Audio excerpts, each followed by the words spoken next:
And also, good afternoon and welcome to Profesor Luca Turin, who is present as a speaker today, international online seminar directly from University of Buckingham. Is very grateful that Professor Lucas present is an honor for us from the Sumatera Institute of Technology. And then good afternoon to Mrs. Tikarahayu Putri, Master of Science, who has agreed to be second speaker today. And Mrs. Tika is one of the lecturer in cosmetic engineering at the Sumatera Institute of Technology, who focus on teaching in the field of perfume. And also welcome to the cosmetic engineering lecture, who have become the commit in this activity, and all invited guests and participants of today's online seminar, who was enthusiastic from the registration process to being present in the Zoom platform. And once again, we welcome you to the international webinar of the Cosmetic Engineering Study Program with the theme Technology and Economic Potential Behind Perfume, Saturday, November 26, 22, and 22. Praises for Allah Subhanahu wa Ta'ala.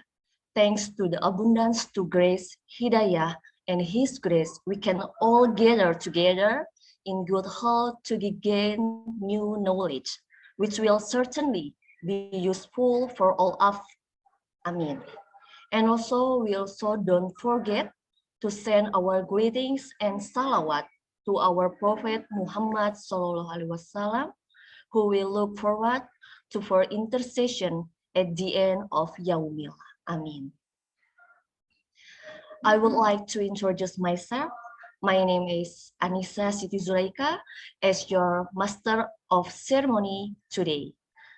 For Gaing Fajar, I will inform the rundown of today's activity as following the first opening, and then singing the Indonesia National Anthem, and remix from the Chief Executive International Webinar, and officially opening of the event by the Chancellor and prayer. And the next, the main activity is the presence of two speakers. Next, let's start today's activity by reciting Basmalah. Bismillahirrahmanirrahim. As a form of pride for the state of Indonesia, let's sing the national anthem, Indonesia Raya. All invited guests are expected to be in ready position. And please ask the committee to play the video. Indonesia,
This was followed by a remix from the Chief Executive of today's international webinar, Mr. Iwan Sahjoko, Master of Science. For Mr. Iwan, the place and time is yours. Thank you, Miss Anissa. Thank you very much for this occasion. Good afternoon, ladies and gentlemen. Bismillahirrahmanirrahim. Assalamualaikum warahmatullahi wabarakatuh. The Honorable Chancellor of Institute Teknologi Sumatera, Prof. Dr. Inyoman Pugek Arianta, the Honorable Prof. Luca Turin from the University of Buckingham, UK, and Miss Tikarahayu Putri from Institute Teknologi Sumatera as a keynote speaker. And dear all participants of the international webinar of perfume, with our gratitude, praise the presence of Allah Subhanahu wa Ta'ala Almighty, because on the occasion of this day we are still destined by Allah Subhanahu wa Ta'ala to attend of international webinar of perfume organized by the study program of cosmetic engineering. Hopefully an international webinar of perfume on this brings the goodness of the world and the hereafter. Amin ya rabbal alamin. And for the blessing and greeting, my remind express it to the Lord, great Prophet Muhammad Sallallahu Alaihi Wasallam, because he managed to bring the Islamic religion, which is full of blessings. Before we get started, I would like to express my appreciation to Prof. Luca Turin and Ms. Tikarahayu Putri for their time to become the keynote speaker at the international webinar of perfume. The purpose of holding this international webinar is to encourage understanding and knowledge about perfume. On the other hand, we can also find out the technology behind the sense of perfume and the exploration of essential oils. Sumatera's land has many potential plants that can be used as essential oil, and in central Lampung area, the Aquileria malacensis or agarwood plants that have been cultivated as raw materials for essential oils. Moreover, essential oil from agarwood is the most expensive oil group in the world. That is all for me. Hopefully, the success of this international webinar of perfume. Thank you very much. Assalamualaikum warahmatullahi wabarakatuh.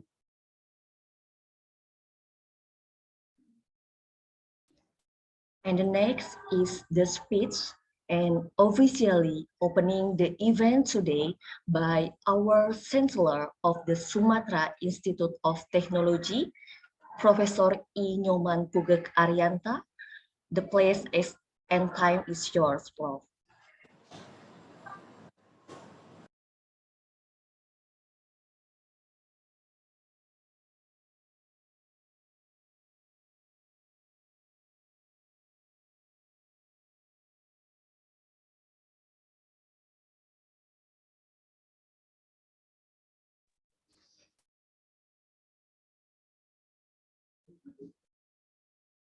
Well, Prof, you can hear the clear.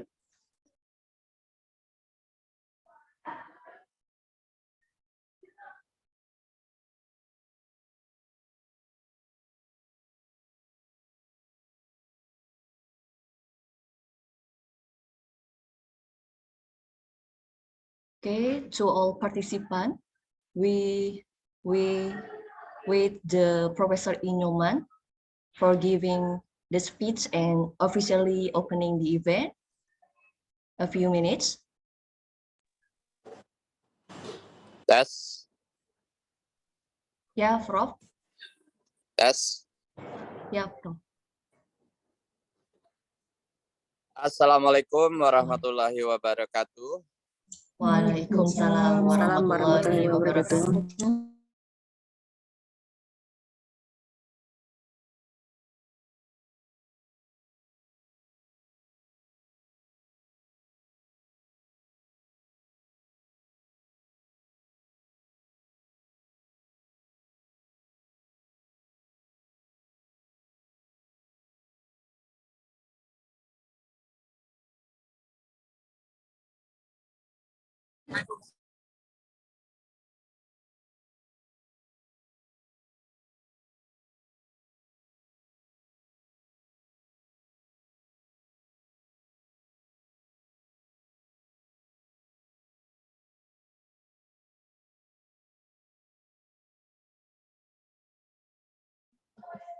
I'm sorry, Professor.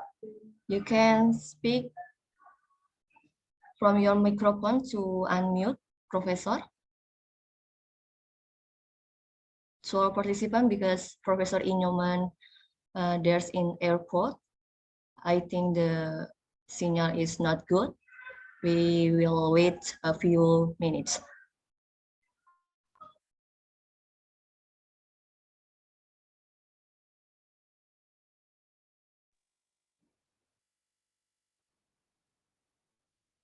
Sorry for the trouble.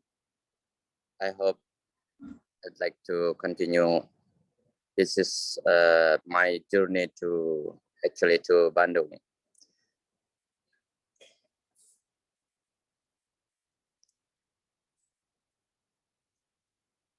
Right. Once again, I would like to thank the honorable speaker, Professor Luca Turin from Buckingham University, for his willing to attend this meeting to share his experience and knowledge to the audience.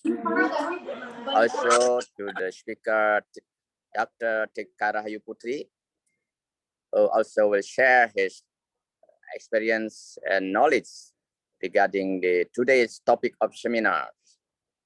The event organized by Department of Cosmetic Engineering, Institute of Technology, Sumatera. This event is very, very important for our university, in line in our program to promote the potential of natural resources of Indonesia, especially in Sumatra. As we know, Indonesia long time has been famous with the spice. In this case, actually, the main component of the spice containing essential oil, this topic, which is very relevant. In Institute of Technology Sumatera, we would like to use this topic to develop any innovation related to pharmaceutical products and also cosmetics. Especially in our university, some of our campus areas will be developed for the raw material to develop these products in the future. So I'm very glad to inform you, especially our new first study program for cosmetic engineering. We hope this program will provide innovations in the future, new product in cosmetics, especially in perfumes. I believe many new innovation can be derived from our natural resources. So I hope Professor Luca and also Dr. Tikarahayu Putri also will enrich the discussion today, and hopefully will inspire our students, also our staff, to develop any product regarding cosmetics and become the new area for developing small medium enterprises in the future for our young generations. I also hope the exploring of the natural resources, not only based on plant products. In the future, I suggest all of our staff will focus their study to explore the potential of natural resources, especially in microbial area, which is also very potential in the future. So today I congratulate the study program of cosmetic engineering for this seminar, the third webinar series 2022. And by saying Bismillahirrahmanirrahim, I open this seminar officially. Thank you. Assalamualaikum warahmatullahi wabarakatuh. Waalaikumsalam warahmatullahi wabarakatuh. With pleasure, Professor Inyoman Pugak Arianta, who has speech and officially opening this event. Thank you, Prof. And next is the documentation session for chancellor, and then so all participants are asked to open camera and the commit can take the picture, please. Okay, thank you, Anissa. I will take the picture of you all. So please turn on your camera. And there are 6 pages in my Zoom screen. So I will take 6 times. For the first page, I will count to 3. Okay, 1, 2, 3. Okay, and the second page. 1, 2, 3. Okay, and the third page. 1, 2, 3. Okay, and the fourth page. 1, 2, 3. Okay, and the fifth page. And the last one, 6 page. Okay, thank you. Back to Anissa.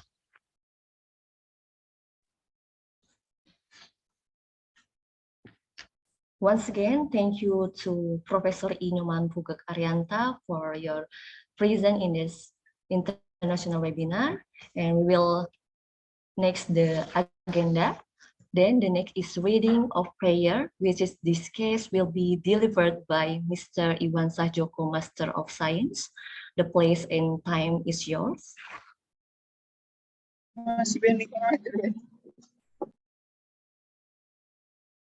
Thank you. Bismillahirrahmanirrahim. Assalamualaikum warahmatullahi wabarakatuh. Let's pray together according to our religion and belief. A'udzu billahi minasyaitonir rajim. Bismillahirrahmanirrahim. Alhamdulillah.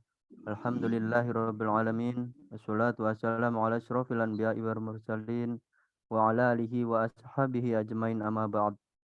Hamdan hamidin, hamdan syakirin, hamdan yu'afi ni'amahu wa yukafi'u mazidah. Ya Rabbana lakal hamdu kama yang bagi li jalali wajhikal karim wa azimi sultanik. Allahumma sholli ala sayyidina Muhammad wa ala ali sayyidina Muhammad. Allahumma firn wal muslimina wal muslimat wal mu'minina wal mu'minat al ahyahi minhum wal amwat bi rahmatika ya arhamar rahimin. Allahumma firli dunubi wali walidayya warhamhuma kama rabbayana shaghira. Allahumma firli wa tub alayya innaka anta tawwabur rahim. Allahumma innaka afuwun karim tuhibbul afwa fa'fu anna ya rahman ya rahim ya karim ya Allah. Allahumma inna nas'aluka salamatan fid din wa afiyatan fil jasad wa ziyadatan fil ilmi wa barakatan fil rizqi wa taubatan qoblal maut wa rahmatan indal maut wa maghfiratan ba'dal maut. Allahumma hawin alina fi sakaratil maut wa najatan minan nari wal afa indal hisab. Rabbana la tusi qulubana ba'da idh hadaytana wa hab lana min ladunka rahmatan innaka antal wahhab. La yukallifullahu nafsan illa wus'aha laha ma kasabat wa 'alaiha ma iktasabat. Rabbana la tu'akhizna in nasina aw akhtana. Rabbana wa la tahmil 'alaina isran kama hamaltahu 'alal ladzina min qablina. Rabbana wa la tuhammilna ma la taqata lana bi wa'fu 'anna waghfir lana warhamna anta maulana fansurna 'alal qaumil kafirin. Rabbana atina fid dunya hasanah wa fil akhirati hasanah wa qina adzabannar. Subhana rabbiyal izzati amma yasifun wassalamu alal mursalin walhamdulillahi rabbil alamin. Assalamualaikum warahmatullahi wabarakatuh. Waalaikumsalam warahmatullahi wabarakatuh. And the next foregoing Fajr, I inform some of the rules for the participant during the seminar. The first, active the camera and use the virtual background, and then deactive or non-active the microphone, except when you will be given the opportunity to ask question, and you can write question in the link, and the link there's in column chat. And I really thank you to all participants who followed the webinar rules in the orderly manner.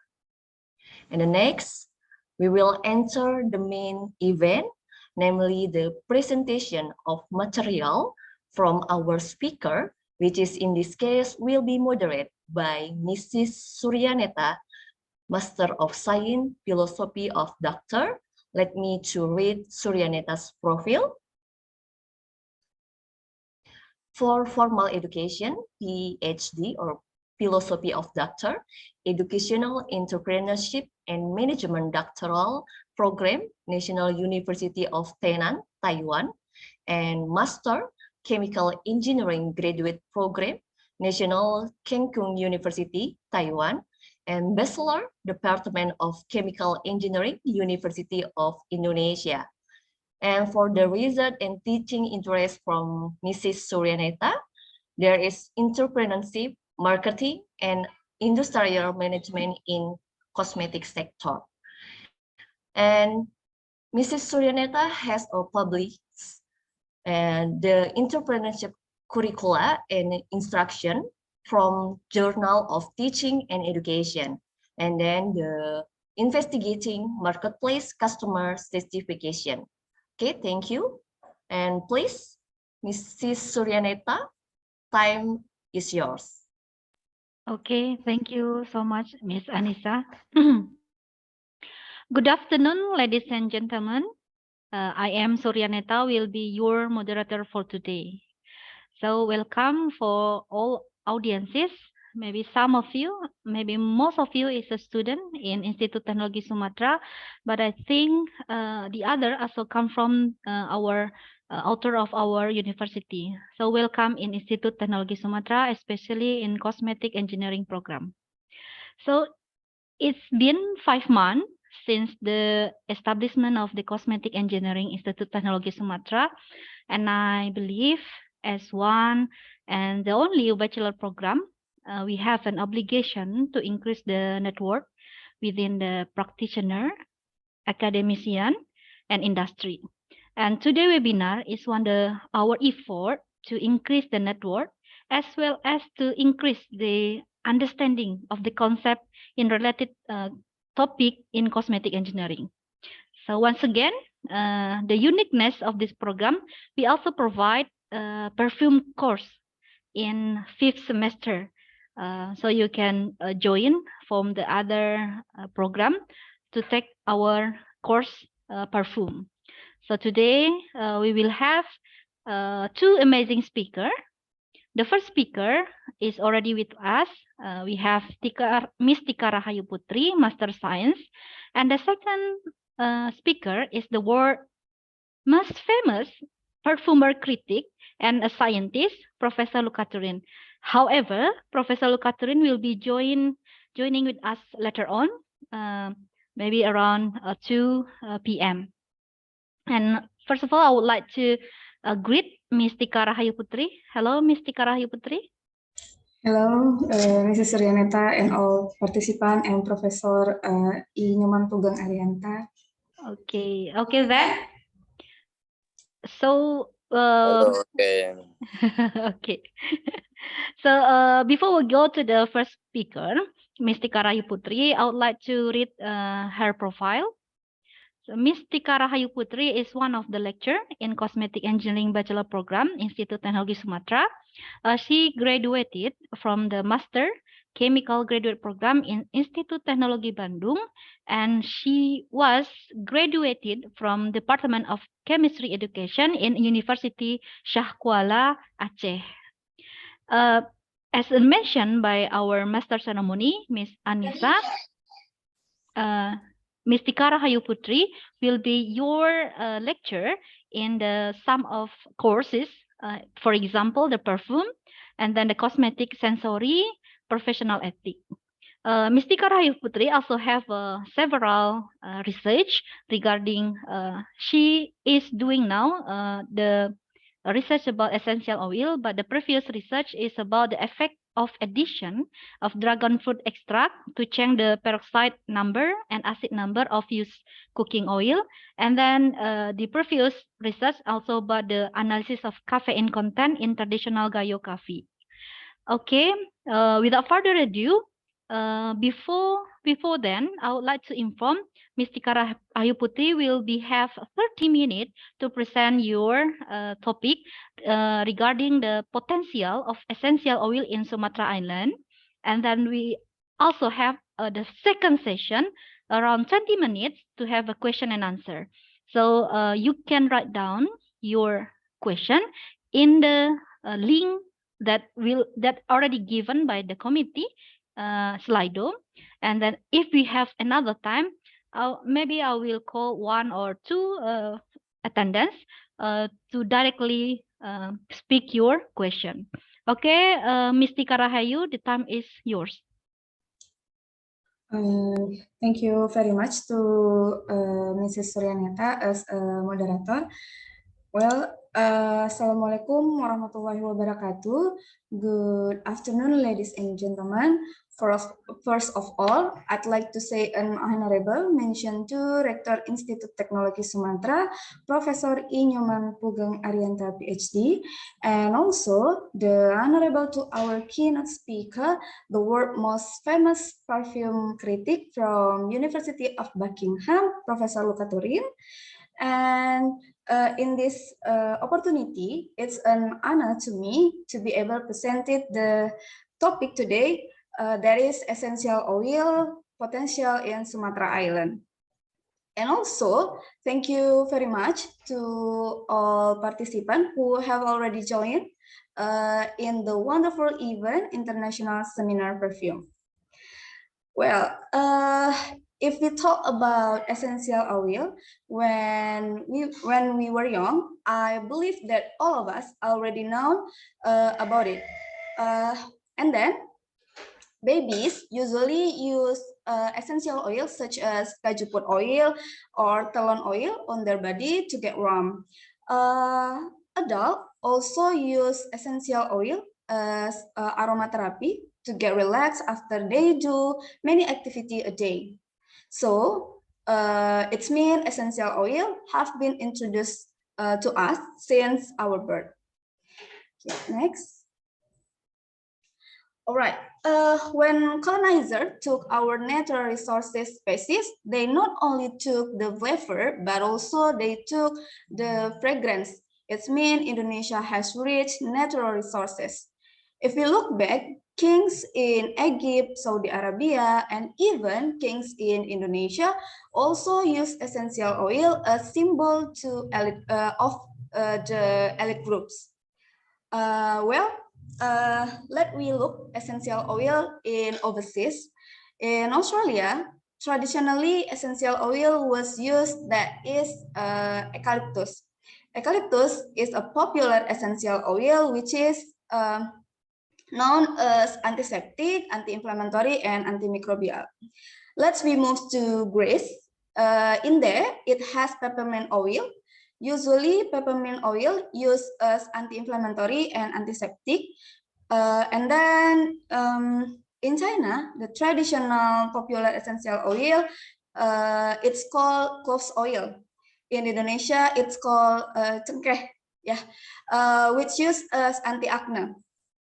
And then in Saudi Arabia also have the popular essential oil. It's called nutmeg. Why? Because according to them, it can utilize stomach disease. Well, how about essential oil today? Today, it's used as aromatherapy because it's basis of essential oil, which has scents and also has pharmacological function. So that many kinds of aromatherapy that develop from essential oil.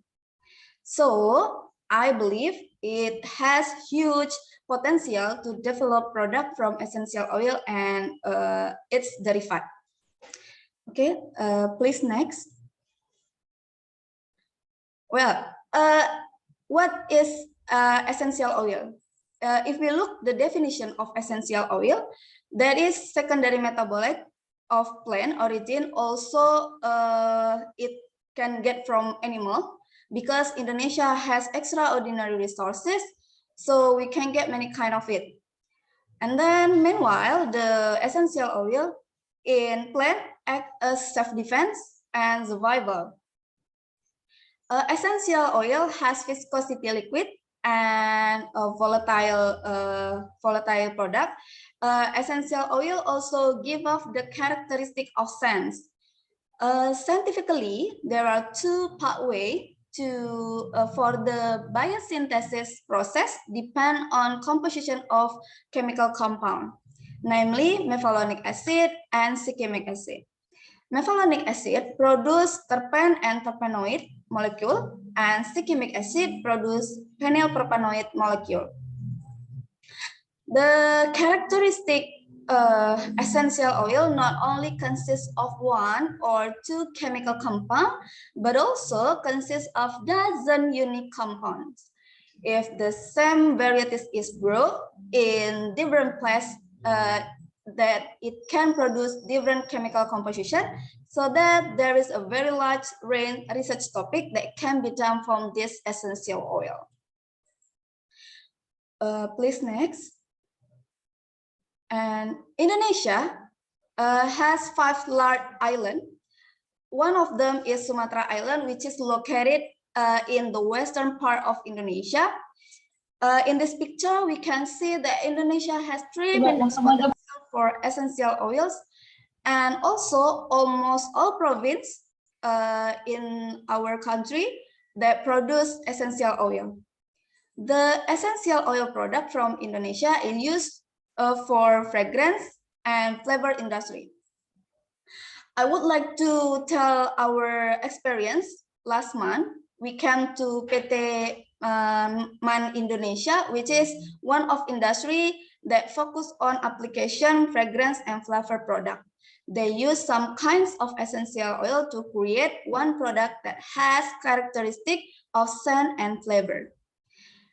And in 2018, total output of clove oil more than 4,000 MT. Meanwhile, total output of patchouli and citronella oil are more than 1,000 MT.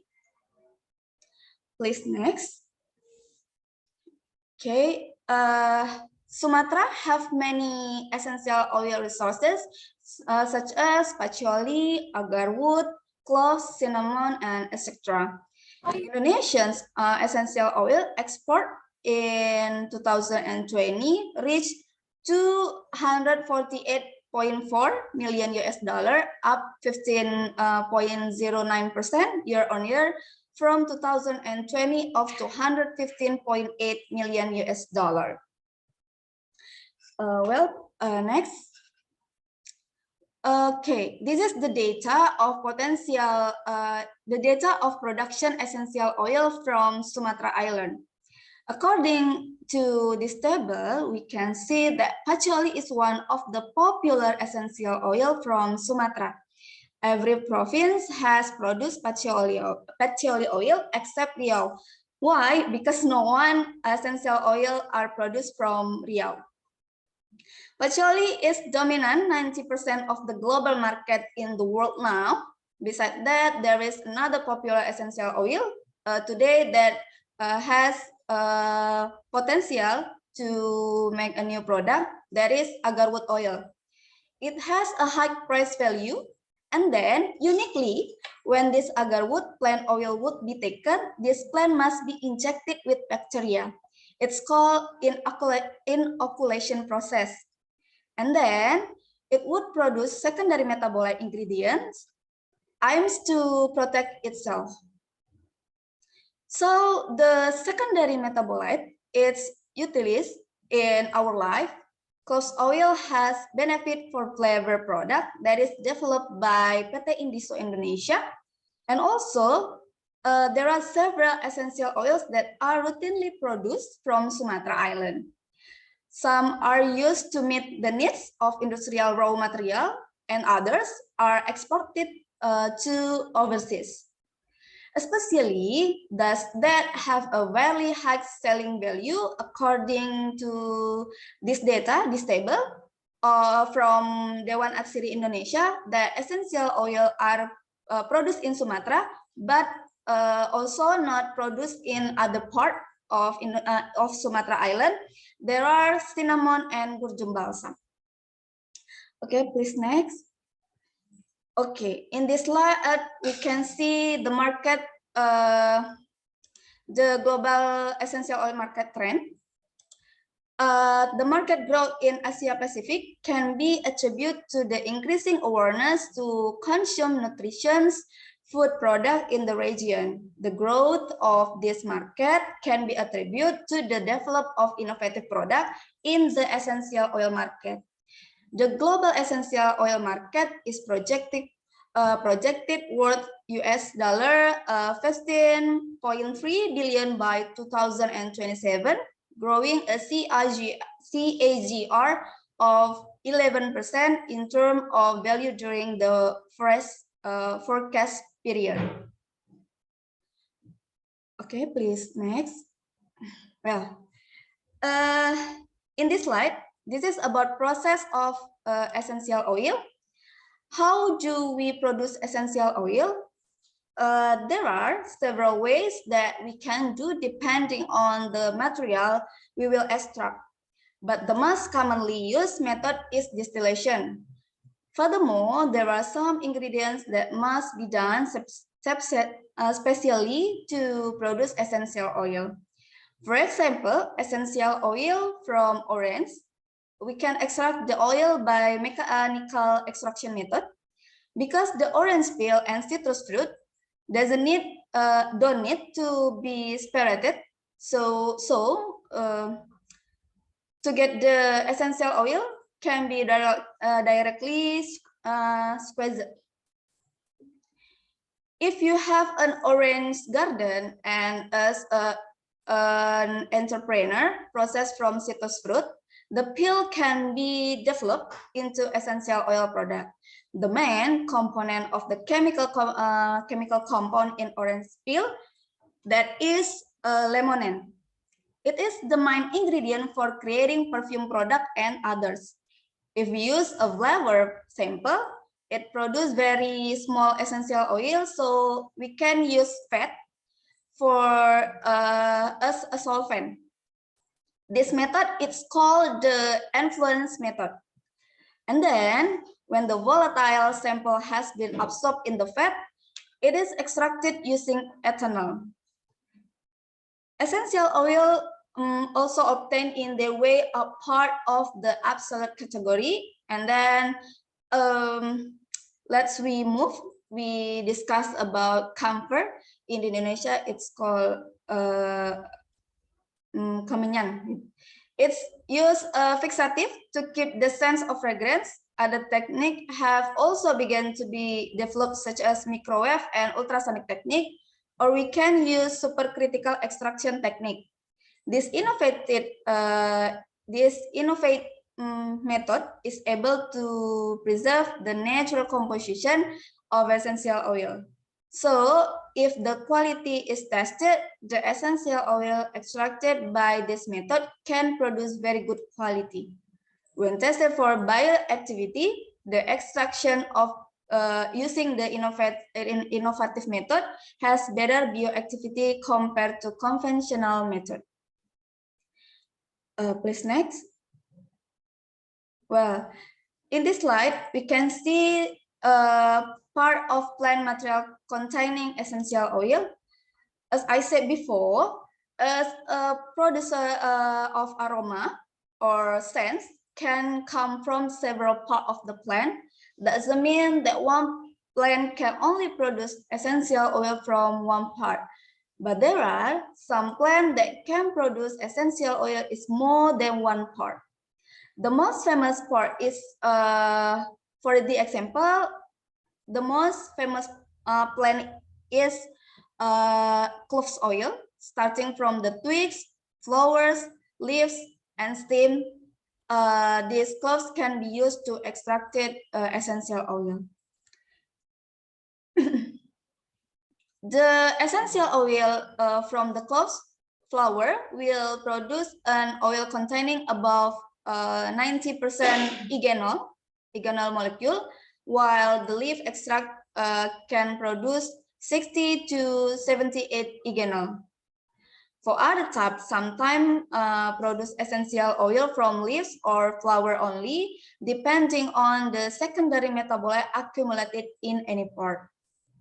And the other example, we can see the kaffir lime. Kaffir lime has similarities to clove oil, where the essential oil can be extracted from several parts of the plant, and secondary metabolites are contained in the leaves and fruit skin. In this table, it can be seen there are several types of essential oil producing plant and which part can be extracted to get oil. For the example, there are patchouli. The part that can be extracted are leaves with patchouli alcohol content of 35 to 40%. And then it has cinnamon, and then next it's about cinnamon extracted from the bark using the steam distillation method to produce 65 to 76% cinnamic aldehyde. And there is nutmeg, which contains the compound, it's called sabinen, to 20 to 25%, and it has linalool too. And pepper extracted from the fruit with the main content beta-pinene, sabinen, caripylen, and enamel. Okay, can next. Okay, the diversity of chemical compost of grade. Okay, please next, Pak. Okay, in this slide, the diversity of chemical composition is of great interest to researchers from the field of chemical study. Structurally, the component of essential oil are divided into 3 groups, namely terpen, terpenoid, and phenylpropanoid. One with another from several sources of essential oil have an extraordinary combination. There is one thing that is a key component of essential oil, namely component that are chiral. High-grade essential oil is used as proof of its authenticity. For example, chiral characteristic are essential oil with the same type but different origin, so they will have different chemical composition.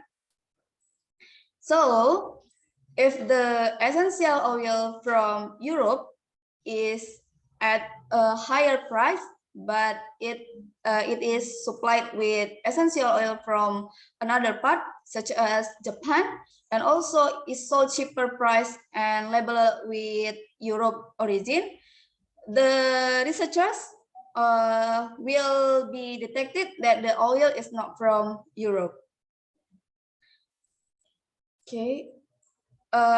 There are 3 factors that have become the basis for the use of essential oil so far.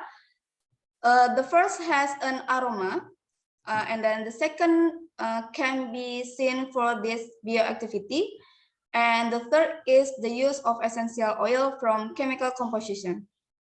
Especially by looking at the molecular structure, because the unique structure of the essential oil molecule is that has more than one active center or functional group.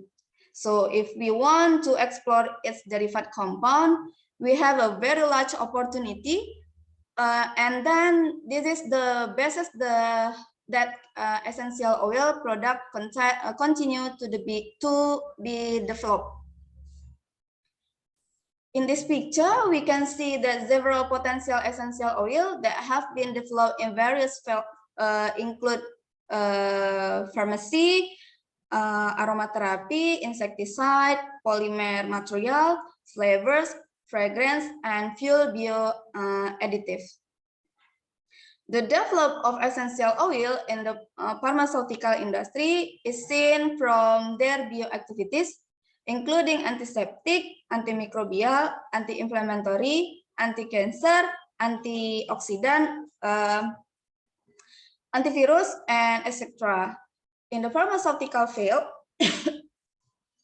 research that is currently developing is trying to make essential oil package in nano or micro encapsulation form. Because in this form, it can produce better bioactivity than the direct use of essential oil. In the future, essential oil have the potential to be used as fuel additive, and then among them are clove oil, which contains ethanol, ethanol acetate, and rhodinol. What is obtained if the fuel is at essential oil? Among them are very effective combustion efficiency, then the fuel consumption decrease. The pressure surge from the engine tends that will decrease too. And then the carbon dioxide produced by the combustion is also relatively low. And if the government has made a regulation that this essential oil is an additive product, the development of this essential oil is extraordinary. And then the potential developed product of essential oil we can see in agriculture. Essential oil are developed in the form of insect repellent application, as for the form developed in the form of wax, gel, powder, fabric, lotion, and etc. Please next. Well, this is another essential oil application development, that is perfume. Perfume is a product that is used to give a fragrance and aroma to the human body, and then to object. Not only that, but also it's used in room. Pleasant smell over feeling of well-being, joy, and stimulates creativity, as for several types of perfume, namely perfume, and then EDP. It's mean edu perfume. EDT it's mean edu toilet. EDC it mean edu colognes, and the last one colognes. The definition of this type is based on difference in the composition of essential oil versus solvent. Research that developed in the field of perfume, you can see beside that product, that is similar to research in the pharmaceutical field. Why? Because using encapsulation technique to keep the perfume aroma or the perfume scents in order to long lasting. So we can see here the journal said that fragrance and scent have a powerful influence on everyday our life. Being a part of our identity, no wonder why some people like to use the same perfume every time. Fragrance should be long-lasting, but its compound very volatile and rapidly lost their aroma when exposed to the atmosphere. For the example, the lifespan of fragrance in underarms product is remarkably short and is related to the volatility of the aromatherapy fragrance. Therefore, it is important to keep fragrance characteristic for a long time, and thus release of the aroma must be gradual through the exploration of new formulation that allow a more prolonged action in time. So currently, there are several techniques to improve the release fragrance and prolong their effect, and the encapsulation of this compound in stable porous structures can be an adequate strategy. Among such porous structures, zeolite are a very important class of host material, which offer a rigid and stable structure, and also capable of encapsulating different gas compounds for a variety of application. Please, next slide. All right. Now we talk about cosmetic. This is the research about application essential oil in cosmetic product, especially in skincare. In this journal, I get some information about essential oil that used in cosmetic product. Let we see some list essential oil that give benefit to us. Please, next slide. Sorry, Ms. Tika, you still have 5 minutes. Okay. Partially, it has part which use of leaves and give benefit to us, providing glowing skin, detends the skin, repairs dull and damaged hair, help in dermatitis and eczema as an insect repellent.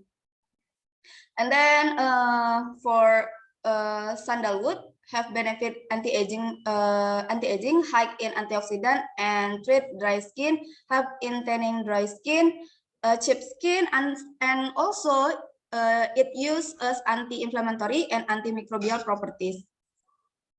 And also cinnamon has a tighten skin muscle. And then for yalang-yalang, it's called in Indonesian kenanga flower, is as anti-aging properties. Next slide. There are several example product cosmetic that containing essential oil. For the example, shampoo is contain essential oil as fragrance and give us benefit for bioactivity.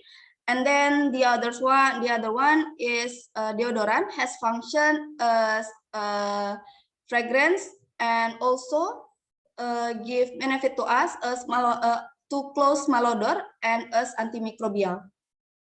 And the other one, lotion, usually essential oil is used in this product.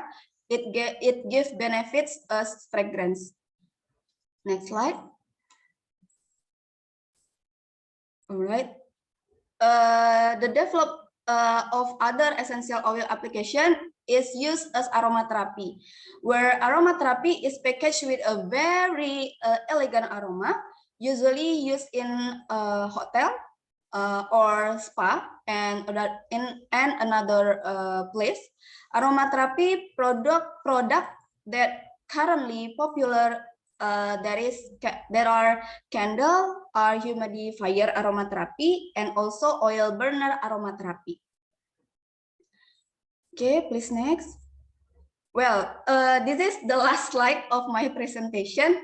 Well, this is research that focus on develop essential oil of lavender as aromatherapy to alleviate sleep disorder. It is tested with mice. The result of this research of behavioral test indicated that lavender essential oil and its fraction 3%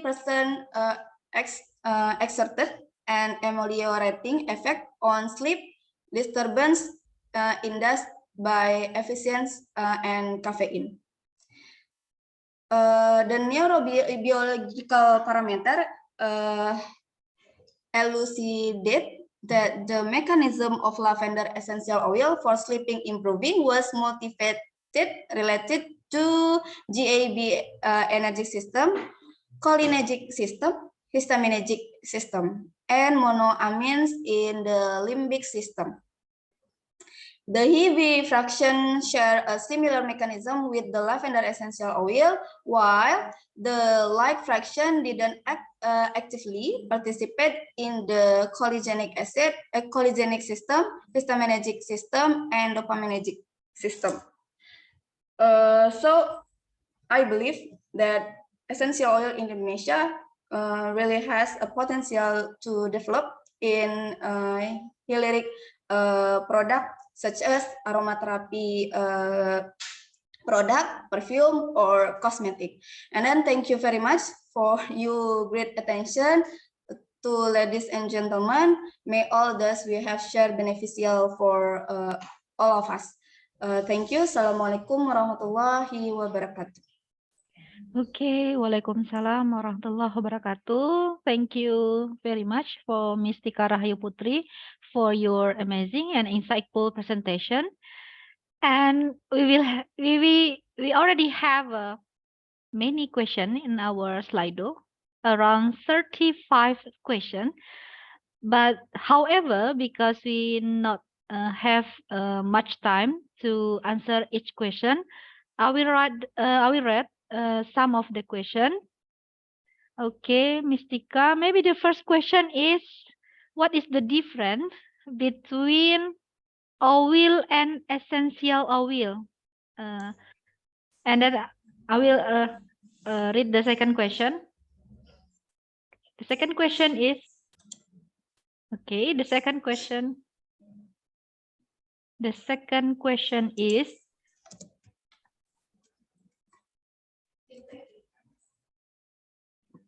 okay, the second question is, what is the opportunity and the challenges of the essential oil in Sumatra Island and the uniqueness of in Sumatra Island essential oil? Maybe this is the two first question for you.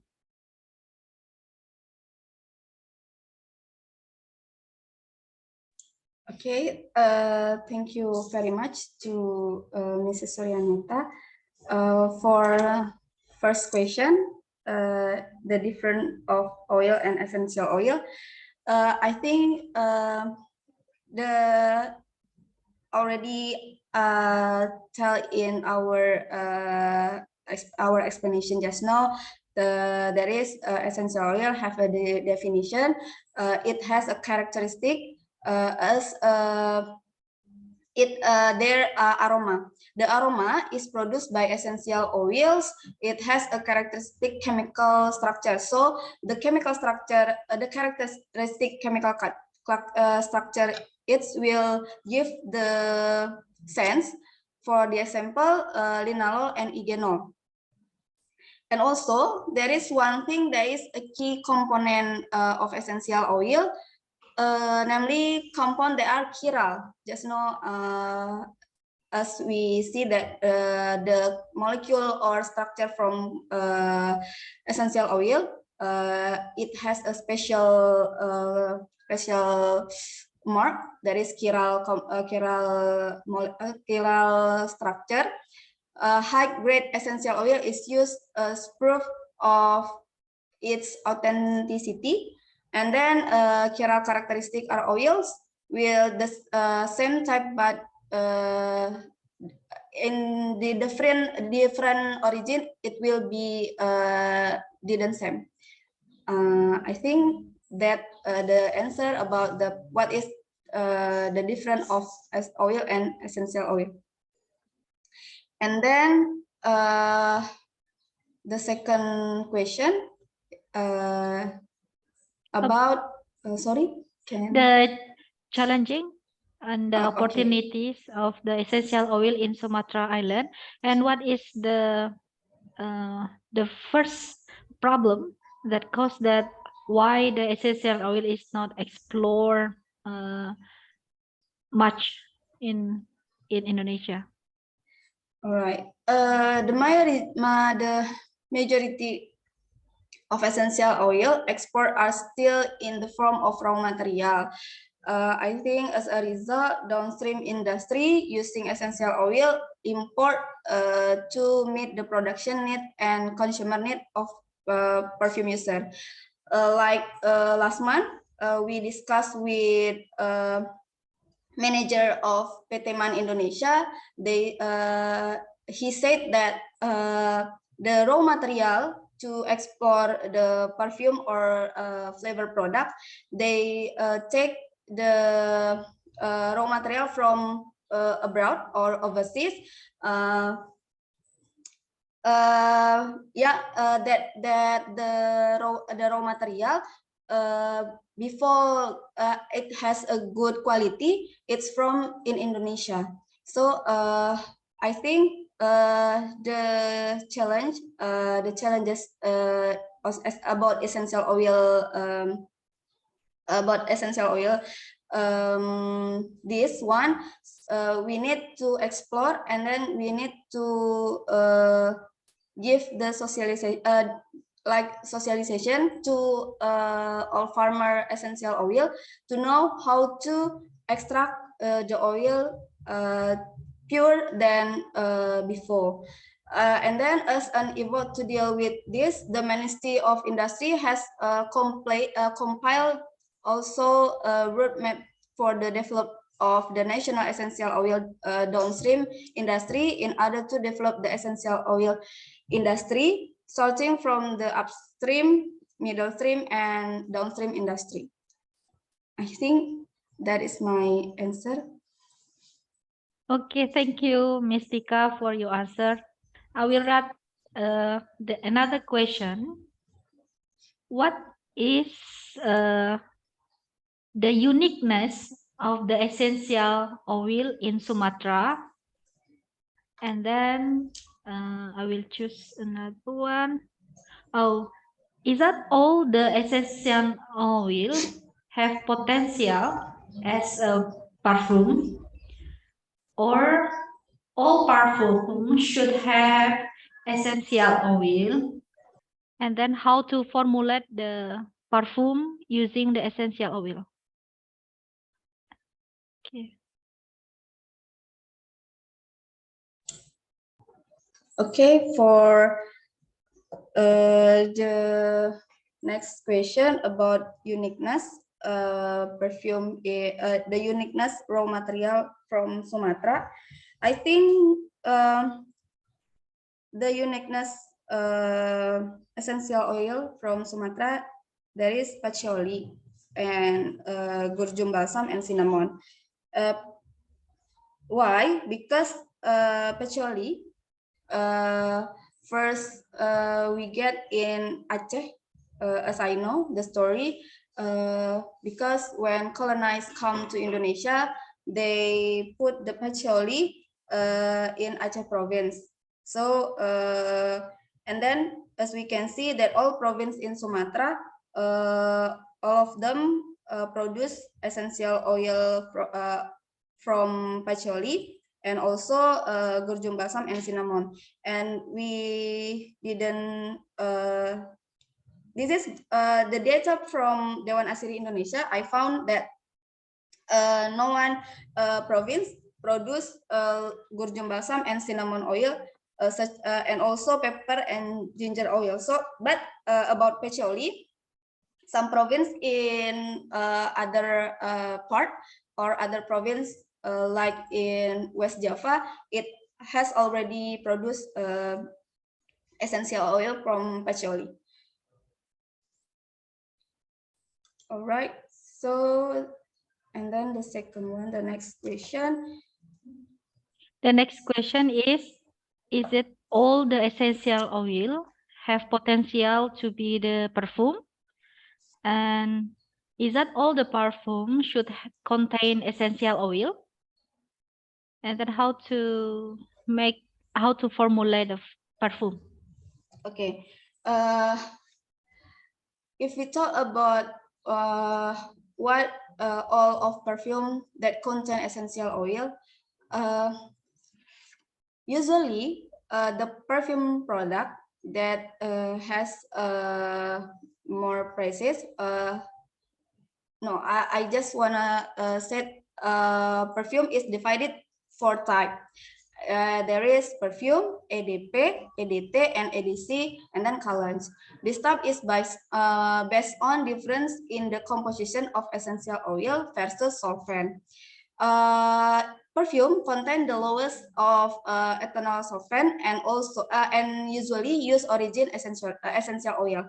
But if we talk about ADT and ADC colorants, usually they use synthesized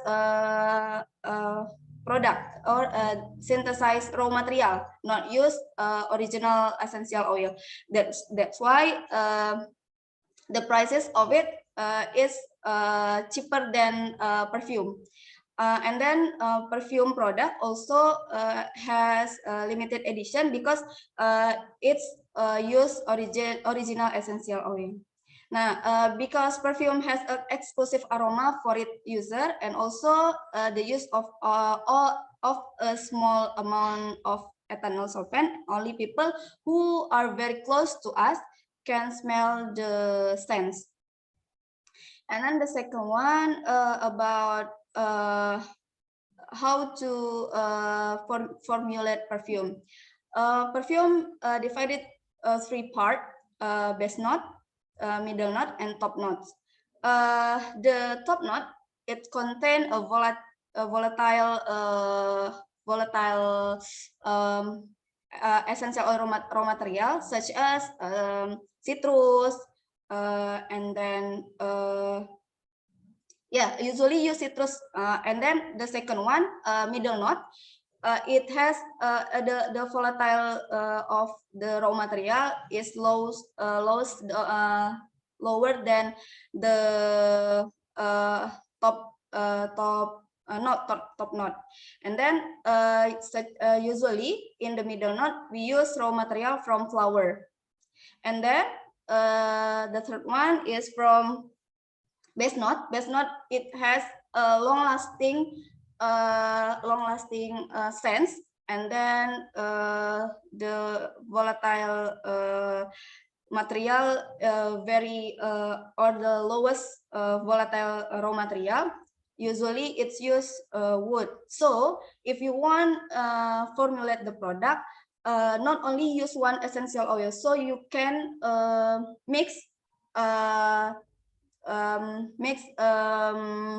some essential oil based on the top note, middle note, and base note. So sometimes you can use the malodor essential oil. Malodor is like the aroma is not very good, but when you mix with other essential oil that have a good smell, so you can get formula the best sense of it.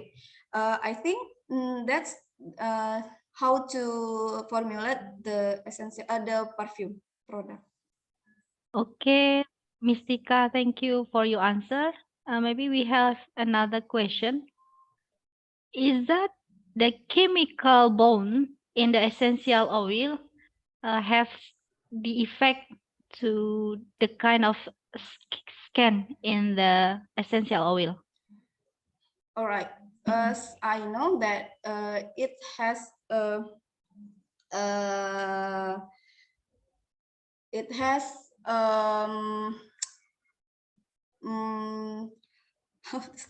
okay, in essential oil, it has two part the characteristic structure.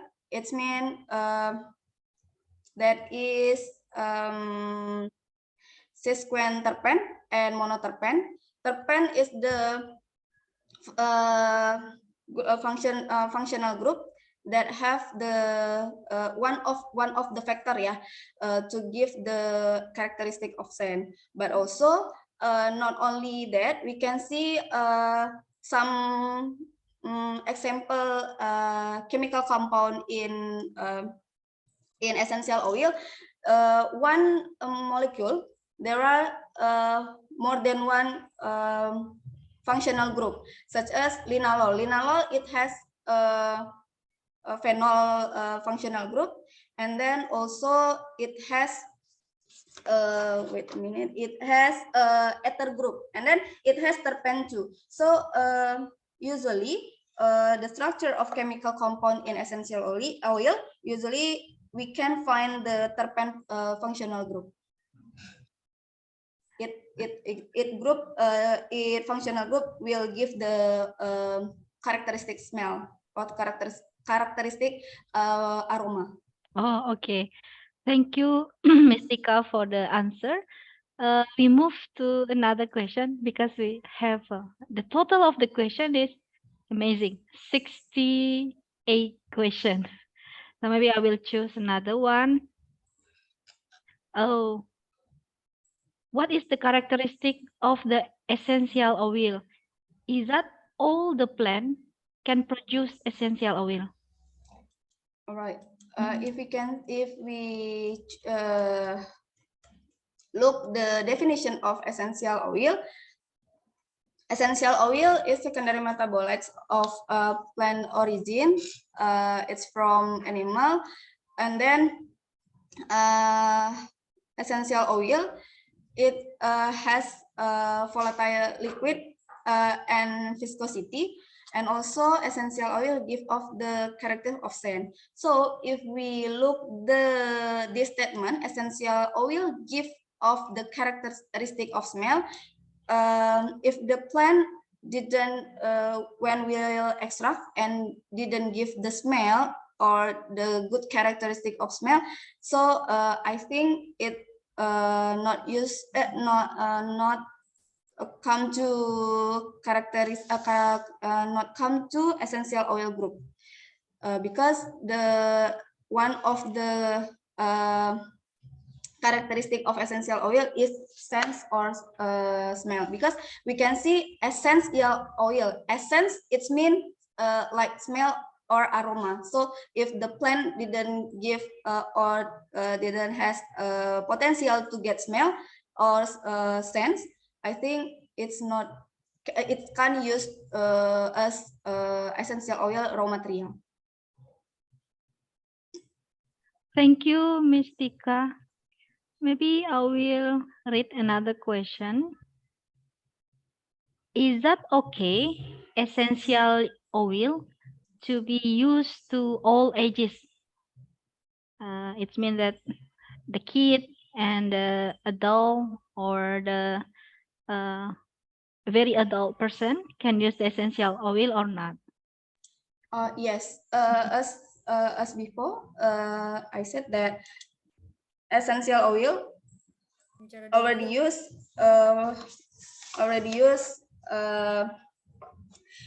from past, present, and future. And then babies usually use essential oil such as kajuput oil. It called in Indonesia minyak kayu putih, because in Indonesia has the traditional habit, such when you go traveling with your family or your friend, so you use kajuput oil to get relaxed in the car or your trip, and then our babies use talon oil to get warm, and then it's repellent insect product, I think. Okay, thank you, Ms. Tika. The last question, maybe, yeah. The last question is, what is the difference between the perfume, cologne? Maybe the audience want to explore more about some differences between perfume, cologne, or the other one. Okay, the difference about it, it's just how much we use solvent in there. So if you use perfume is almost some of perfume products almost not use solvent. So it gives the long-lasting sense or aroma, but it not all of participants cannot smell the smell the scents if perfume product. But if you use Edu perfume and then EDC and colognes, it contain more solvent in there, but it has a how to say tingkatan. Yeah, it has a range. Yeah, it has a range. First, the top one is perfume, and then the second one EDP, edu perfume, and then edu toilet, and then edu colorants and colorants. Colorants is common fragrance we can get in our store in our part. So it's just different about combination of essential oil and that solvent. But also sometimes in perfume it use essential oil originally, but in EDP and colorants usually use synthesis raw material. Okay, thank you, Miss Tika. Actually, we have another question, but because of the time is limited, we will stop for the first session until here. And the enthusiasm of the participant will encourage us to open the courses. And if you are from the other program, not from the cosmetic engineering, you are welcome to choose the course, the perfume course, and then have another discussion with our amazing speaker, Bu Tikarahayu Putri. Okay, thank you, Bu Tikarahayu Putri, for the first session. And give an applause, big applause for Miss Tika. Okay. Okay, thank you so much. We will have another second session with Professor Luca Turin, and Professor Luca Turin will be join us later on. So we will make some break around 5 minutes to wait Mr. Luca Turin to join with us. Okay, maybe you can take some water or snack to refresh yourself. Preparing to listen to the second topic related about the technology behind the scan. And some question from the first session related to the second session. So maybe I will also read your question that related to the second speaker. Okay, maybe we can play again our video, Mr. Angga.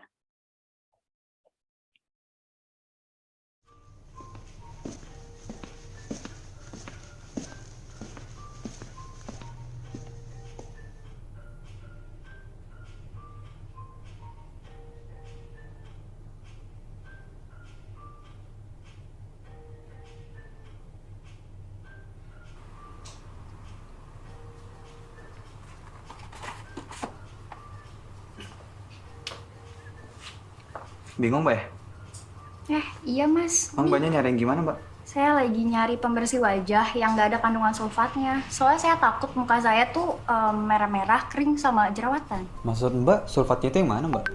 Pokoknya sulfat. Loh, kok Mas tahu mengenai skincare gini? Oh, mungkin aku jelasin dikit ya, nggak apa-apa ya. Nah, biasanya pembersih kotoran sama surfaktan di skincare atau di pembersih muka ini itu ada dua. Nah, yang satu itu SLS, satu lagi SLS. Nah, SLS itu yang ini. SLS itu sodium lauret sulfat nih, ada di situ tulisannya. Nah, SLS ini biasanya lebih lembut daripada yang SLS. SLS itu sodium lauryl sulfat. Dan biasanya ini lebih keras daripada yang SLS. Oh gitu, beda ya? Beda. Nah, jadi tapi walaupun SLS-nya ini digunakan, biasanya SLS ini dikombinasiin lagi sama kandungan lainnya, kayak polimer sama surfaktan lainnya. Nah, jadi otomatis konsentrasi SLS ini jadinya lebih rendah. Dan SLS ini efeknya jadinya lebih lembut di kulit kita. Nah, gitu Mbak. Wah, ternyata nggak seserem yang aku baca ya. Nah iya, dan lagi kosmetik ini kan pasti dicoba dulu dong sama formulatornya. Nah, biasanya itu ada namanya uji keamanan dan efeknya ke kulit. Bentar deh. Mas kok bisa paham banget sih? Ya, kosmetik kan nggak hanya cewek yang pakai Mbak ya. Kayak dari sabun, pasta gigi kan termasuk kosmetik tuh. Nah, kan cowok pasti pakai dong. Nah, selain itu juga aku kuliah di bidang ini. Kalau boleh tahu, emang Mas mahasiswa prodi apa? Aku kuliahnya di Prodi Rekayasa Kosmetik. Wah, kok aku baru tahu? Iya sih, rekayasa kosmetik ini masih pertama kali sama salah satunya yang ada di Indonesia. Wah, kedengarannya seru. Emang itu ada di mana?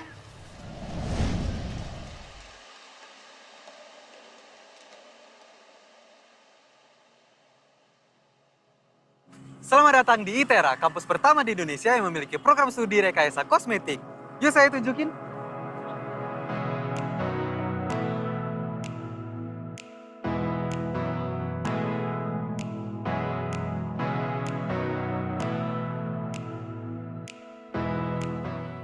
Kosmetik merupakan produk yang digunakan hampir setiap hari oleh kita semua. Namun pernahkah Anda berpikir bagaimana produk kosmetik itu dibuat?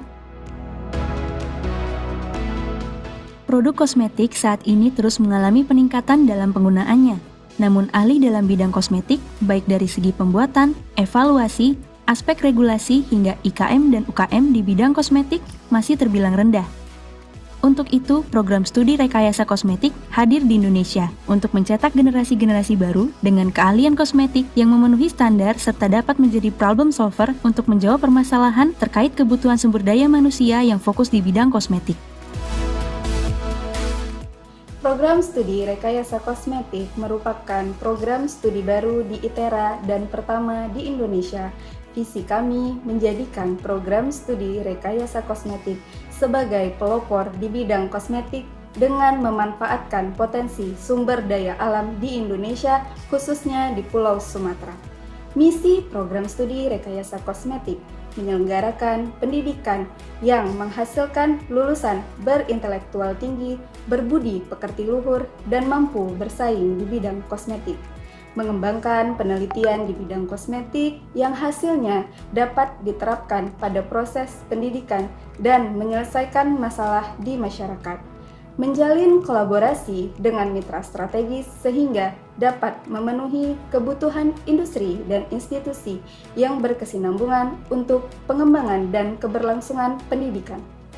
Keilmuan yang mendukung program studi rekayasa kosmetik berasal dari gabungan berbagai bidang ilmu seperti farmasi, kimia, teknik kimia, dan teknik industri. Guna tercapainya penyelenggaraan Tridharma Perguruan Tinggi, program studi rekayasa kosmetik memiliki dua kelompok keilmuan.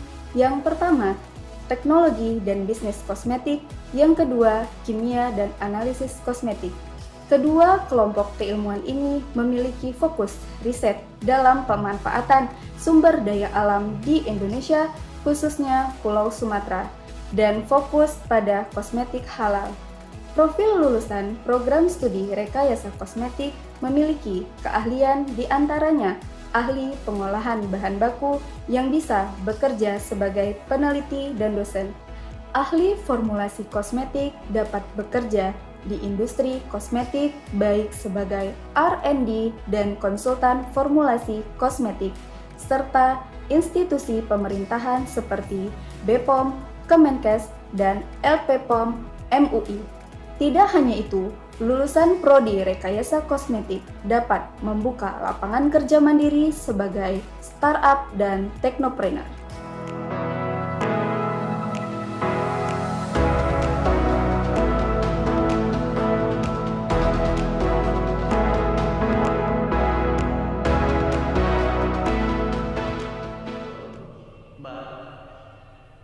Halo Mbak.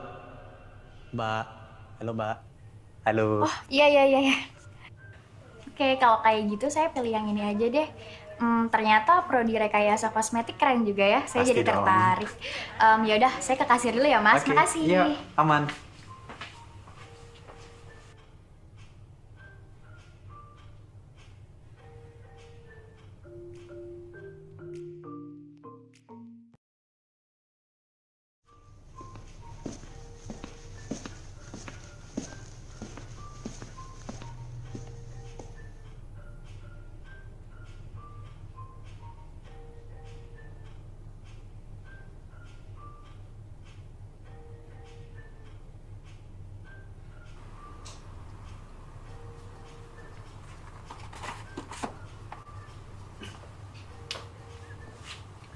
Bingung Mbak ya? Iya Mas. Emang Mbaknya nyari yang gimana Mbak? Saya lagi nyari pembersih wajah yang nggak ada kandungan sulfatnya. Soalnya saya takut muka saya tuh merah-merah, kering, sama jerawatan. Maksud Mbak, sulfatnya itu yang mana, Mbak? Pokoknya sulfat. Loh, kok Mas tahu mengenai skincare gini? Oh, mungkin aku jelasin dikit ya, nggak apa-apa ya. Nah, biasanya pengemulsi kotoran sama surfaktan di skincare atau di pembersih muka ini itu ada dua. Nah, yang satu itu SLS, satu lagi SLS. Nah, SLS itu yang ini. SLS itu sodium lauret sulfat nih, ada di sini tulisannya. Nah, SLS ini biasanya lebih lembut daripada yang SLS. SLS itu sodium lauryl sulfat. Dan biasanya ini lebih keras daripada yang SLS. Oh gitu, beda ya? Beda. Nah, jadi tapi walaupun SLS-nya ini digunakan, biasanya SLS ini dikombinasiin lagi sama kandungan lainnya, kayak polimer sama surfaktan lainnya. Nah, jadi otomatis konsentrasi SLS ini jadinya lebih rendah, dan SLS ini efeknya jadinya lebih lembut di kulit kita. Nah, gitu Mbak. Wah, ternyata nggak seserem yang aku baca ya. Nah iya, dan lagi kosmetik ini kan pasti dicoba dulu dong sama formulatornya. Nah, biasanya itu ada namanya uji keamanan dan efeknya ke kulit. Bentar deh. Mas kok bisa paham banget sih? Ya, kosmetik kan nggak hanya cewek yang pakai Mbak ya. Kayak dari sabun, pasta gigi kan termasuk kosmetik tuh. Nah, kan cowok pasti pakai dong. Nah, selain itu juga aku kuliah di bidang ini. Kalau boleh tahu, emang Mas mahasiswa prodi apa? Aku kuliahnya di Prodi Rekayasa Kosmetik. Wah, kok aku baru tahu? Iya sih, rekayasa kosmetik ini masih pertama kali sama salah satunya yang ada di Indonesia. Wah, kedengarannya seru. Emang itu ada di mana?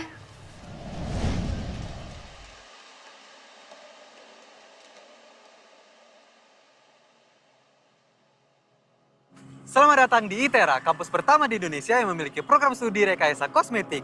Yuk saya tunjukin.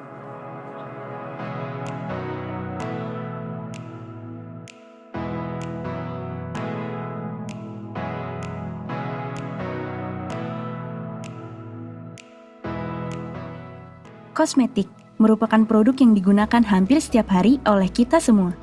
Namun pernahkah Anda berpikir bagaimana produk kosmetik itu dibuat?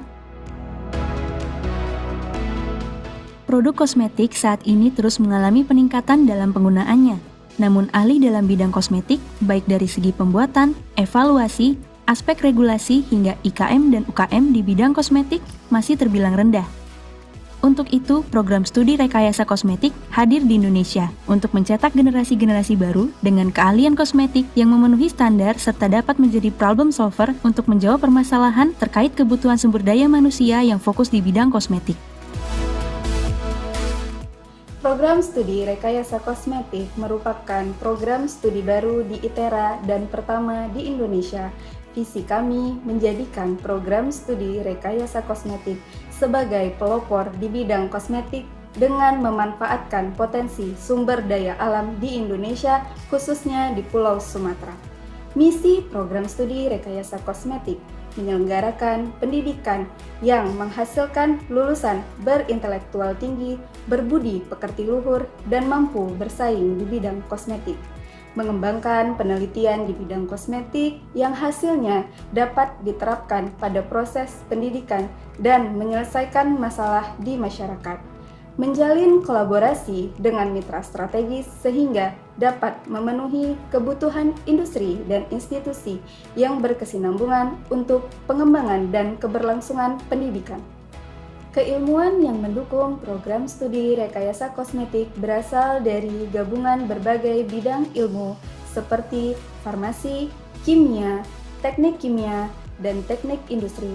Guna tercapainya penyelenggaraan Tridharma Perguruan Tinggi, program studi rekayasa kosmetik memiliki dua kelompok keilmuan. Yang pertama, teknologi dan bisnis kosmetik. Yang kedua, kimia dan analisis kosmetik. Kedua kelompok keilmuan ini memiliki fokus riset dalam pemanfaatan sumber daya alam di Indonesia, khususnya Pulau Sumatera, dan fokus pada kosmetik halal. Profil lulusan program studi rekayasa kosmetik memiliki keahlian diantaranya ahli pengolahan bahan baku yang bisa bekerja sebagai peneliti dan dosen. Ahli formulasi kosmetik dapat bekerja di industri kosmetik baik sebagai R&D dan konsultan formulasi kosmetik, serta institusi pemerintahan seperti BPOM, Kemenkes, dan LPPOM MUI. Tidak hanya itu, lulusan Prodi Rekayasa Kosmetik dapat membuka lapangan kerja mandiri sebagai startup dan teknopreneur.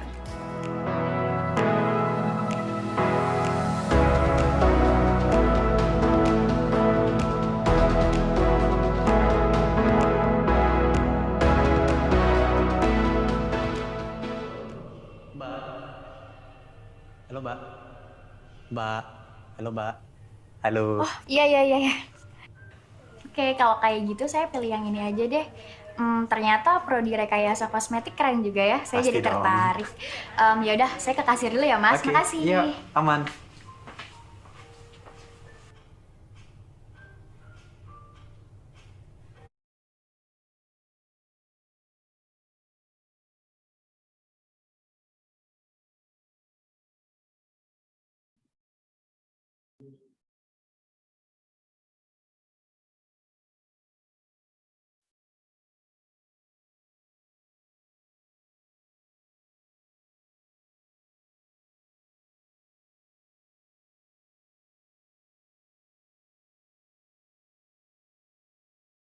Okay, good afternoon, ladies and gentlemen. Welcome to the second session of our international online webinar, international online seminar with the Profesor Luca Turin. Okay, before Professor Luca Turin will present his presentation regarding the technology behind the skin, I would like to read his profile so you will know who he is. So his name is Professor Luca Turin. He is right now a professor of physiology in medical school in the University of Birmingham, United Kingdom. And because the difference of time between UK and Indonesia, Professor will be join us in the few minutes. So Professor Luca Turin is a biophysicist that write many books related to the perfume.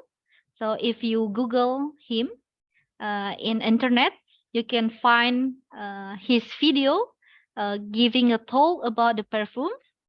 And also his books become reference for all the perfumists in the world.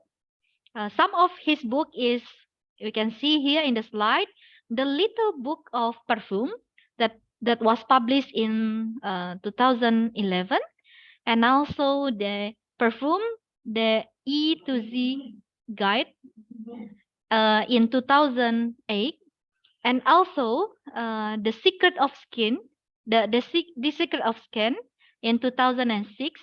Also the other book about the coat in the nose in 1995, and also the perfume guide in 1994. He is currently a professor in. Professor, are you with us? Professor Luca Turin? Yes, I am. Okay. Sorry, Professor. I think because previously the difference of time between UK and Indonesia is 6 hours. So I calculate the time around 8 EM in UK. But I think I make some mistake. Now there is 7:20. That's right. In fact, the time changed last week, so I hadn't myself thought about the consequences of this. Oh, okay. I don't have any knowledge about time changing during the winter time. My apologies for keeping you waiting. It's okay. I think it's like a misunderstanding about the difference of time between Europe and Indonesia. But we still have here our amazing audience. Most of them is the student in Institut Teknologi Sumatera. Some of them from cosmetic engineering, pharmacy, and other chemical engineering. And we also have some lecturer from cosmetic engineering. And also we have some public that have interest in perfume. So without further ado, I would like to give the time for you, Professor Luca Turin.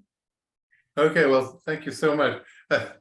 I'm slightly sort of behind the curve here because I just got into my office and I've only had one coffee, so you know, my brain doesn't quite work 100%. But let me just say this: that Zoom is a wonderful thing, but of course, I would much prefer to be in Sumatra today to see all of you. But I understand that there may be other difficulties. Okay. So the thing I think I was trying to think what would be of most interest to you as an audience, and I was thinking that perhaps you know, in an explanation of what it is that we do not know about smell would be the most, I suppose, the most useful thing, because you know, the chemistry of smell hasn't changed very much in the last 100 years. I mean, to give you an idea, the first synthetic aroma chemicals were developed in the 1860s or thereabouts. So you know what chemistry is like. Chemistry is the science. Whenever you do chemistry, two things can happen: either a smell or an explosion. Okay, it's the science of bangs and smells, as they call it. And so many chemists, and sorry, in the 1860s, it was also the science of colors, because chemistry was fantastically important to create new colors for fabrics. Until about 1860, all we had was natural colors. So, you know, matter, basically vegetable matter extracted. So suddenly in the 1860s, everybody starts making new chemicals. Some have great colors, some make great explosives, and some cure disease more rarely. And some of them have a good smell. In fact, there was a classic case of a guy who was trying to make an explosive, a TNT. You know, TNT, trinitrotoluene, is a very famous explosive. Was then. I don't know if it's so used so much now. Anyway, he was trying to make some derivative of TNT because for him, he couldn't, you know, the patent on TNT prevented him from using it. So he was trying to make a derivative of TNT, and he found something, a compound very closely related, which had it was a terrible explosive, didn't work at all, but it smelled fantastic. Okay, so it was a musk. It was the first nitro musk. Now I believe in South Asia, nitro musks are still used. They've been restricted or banned in Europe for no very good reason, and this is an important thing to remember, that what has happened in the last 20 years to fragrance is that many compounds have been restricted or banned. And generally speaking, they're not exactly what you would call dangerous. Okay, I mean, you know, nobody sprays on an old de Guerlain perfume and drops dead. Okay, that just doesn't happen. Okay, but the fact is that because the benefit of fragrance is perceived to be is thought to be zero. You know, I mean, in other words, if I give you an antibiotic and I save your life, but at the same time you get a hair loss, nobody's going to complain about the hair loss because I saved your life. Because perfume doesn't save your life, it does. I mean, you can't really measure what it does. Okay, the good that it does. No risk is allowed. So many compounds that were used for decades have been banned or restricted, mostly because if imagine you have a molecule that is in absolutely everything, then a small number of people will have an allergy to it eventually. And then they go and see a dermatologist, and the dermatologist, all of a sudden, over a period of a couple of years, they see a certain number of people that have an allergy to that stuff, and then that stuff gets banned. and it gets replaced by some other stuff, which in 10 years will cause allergies and will also get banned. Okay, so going back to the very beginnings of fragrance chemistry, between 1860 and 1900, lots of wonderful molecules were discovered. Coumarin, all the nitromusks, and a million other things that have been the bedrock of synthetic fragrance. And more recently, there have been many discoveries, but also many removals. So the palette of the perfumer has changed. There's so many things you can't use anymore, and so many things that you must use today that are completely different and typically stronger. So this is kind of an interesting situation, because unlike, let's say, in painting or in music, where you can still buy or use a violin from the 1650s, and then buy Stradivarius or something and play the music on it. And music is written on a score, and everybody will hear the same concerto. Or I suppose in painting, you can buy acrylic dyes, or you can buy the original pigments that the medieval painters used, and you can do that. You can still do that. In fragrance, everything is shifted. All of a sudden, what you can use in fragrance is no longer the same. So the perfumes have changed. And it's a very strange phenomenon that in fragrance, nobody cares. If I said to you, you can no longer listen to a Beethoven symphony because it's bad for you, and we've replaced it with, I don't know, some pop music, with ABBA, you might say, well, wait a minute, keep the original, don't mess with it. But in fragrance, it doesn't work that way. In fragrance, there's been a huge shift, in artistic shift in the last 20 years because of regulations. Now, what's interesting is how were molecules discovered? They were, from 1860 onwards, and up to even now, discovered essentially by accident. So that you make, I mean, it depends how you do it. It depends which company does it. So, for example, the old-fashioned way was to have a building full of chemists and basically tell them to have a good time. I mean, just do what chemists do. They make hundreds of molecules and they smell them, and the one that smells great, they take to the perfumers, and the perfumers say, I don't need this, and throw it in the waste paper bin, and then they start again. The problem with that approach is that very often, even if you find a very good smell molecule, the price for manufacturing it is far too high. Okay, because you have to think about something. There's something really peculiar going on with a fragrance, which is that it is at the same time quite sophisticated chemistry, but the end product must be really cheap.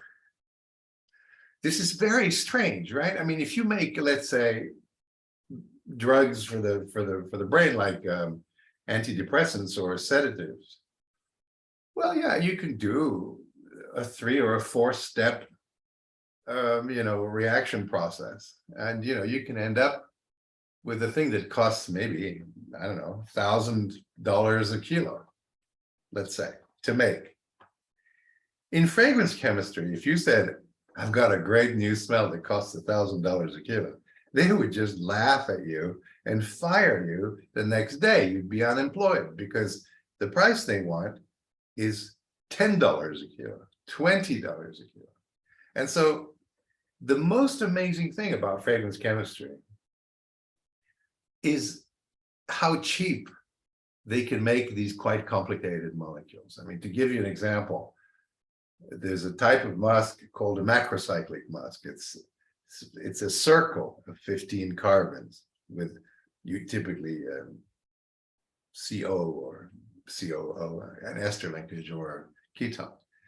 Now, the cheapest macrocyclic you can buy is about $25 a kilo. It's called globunon. Okay.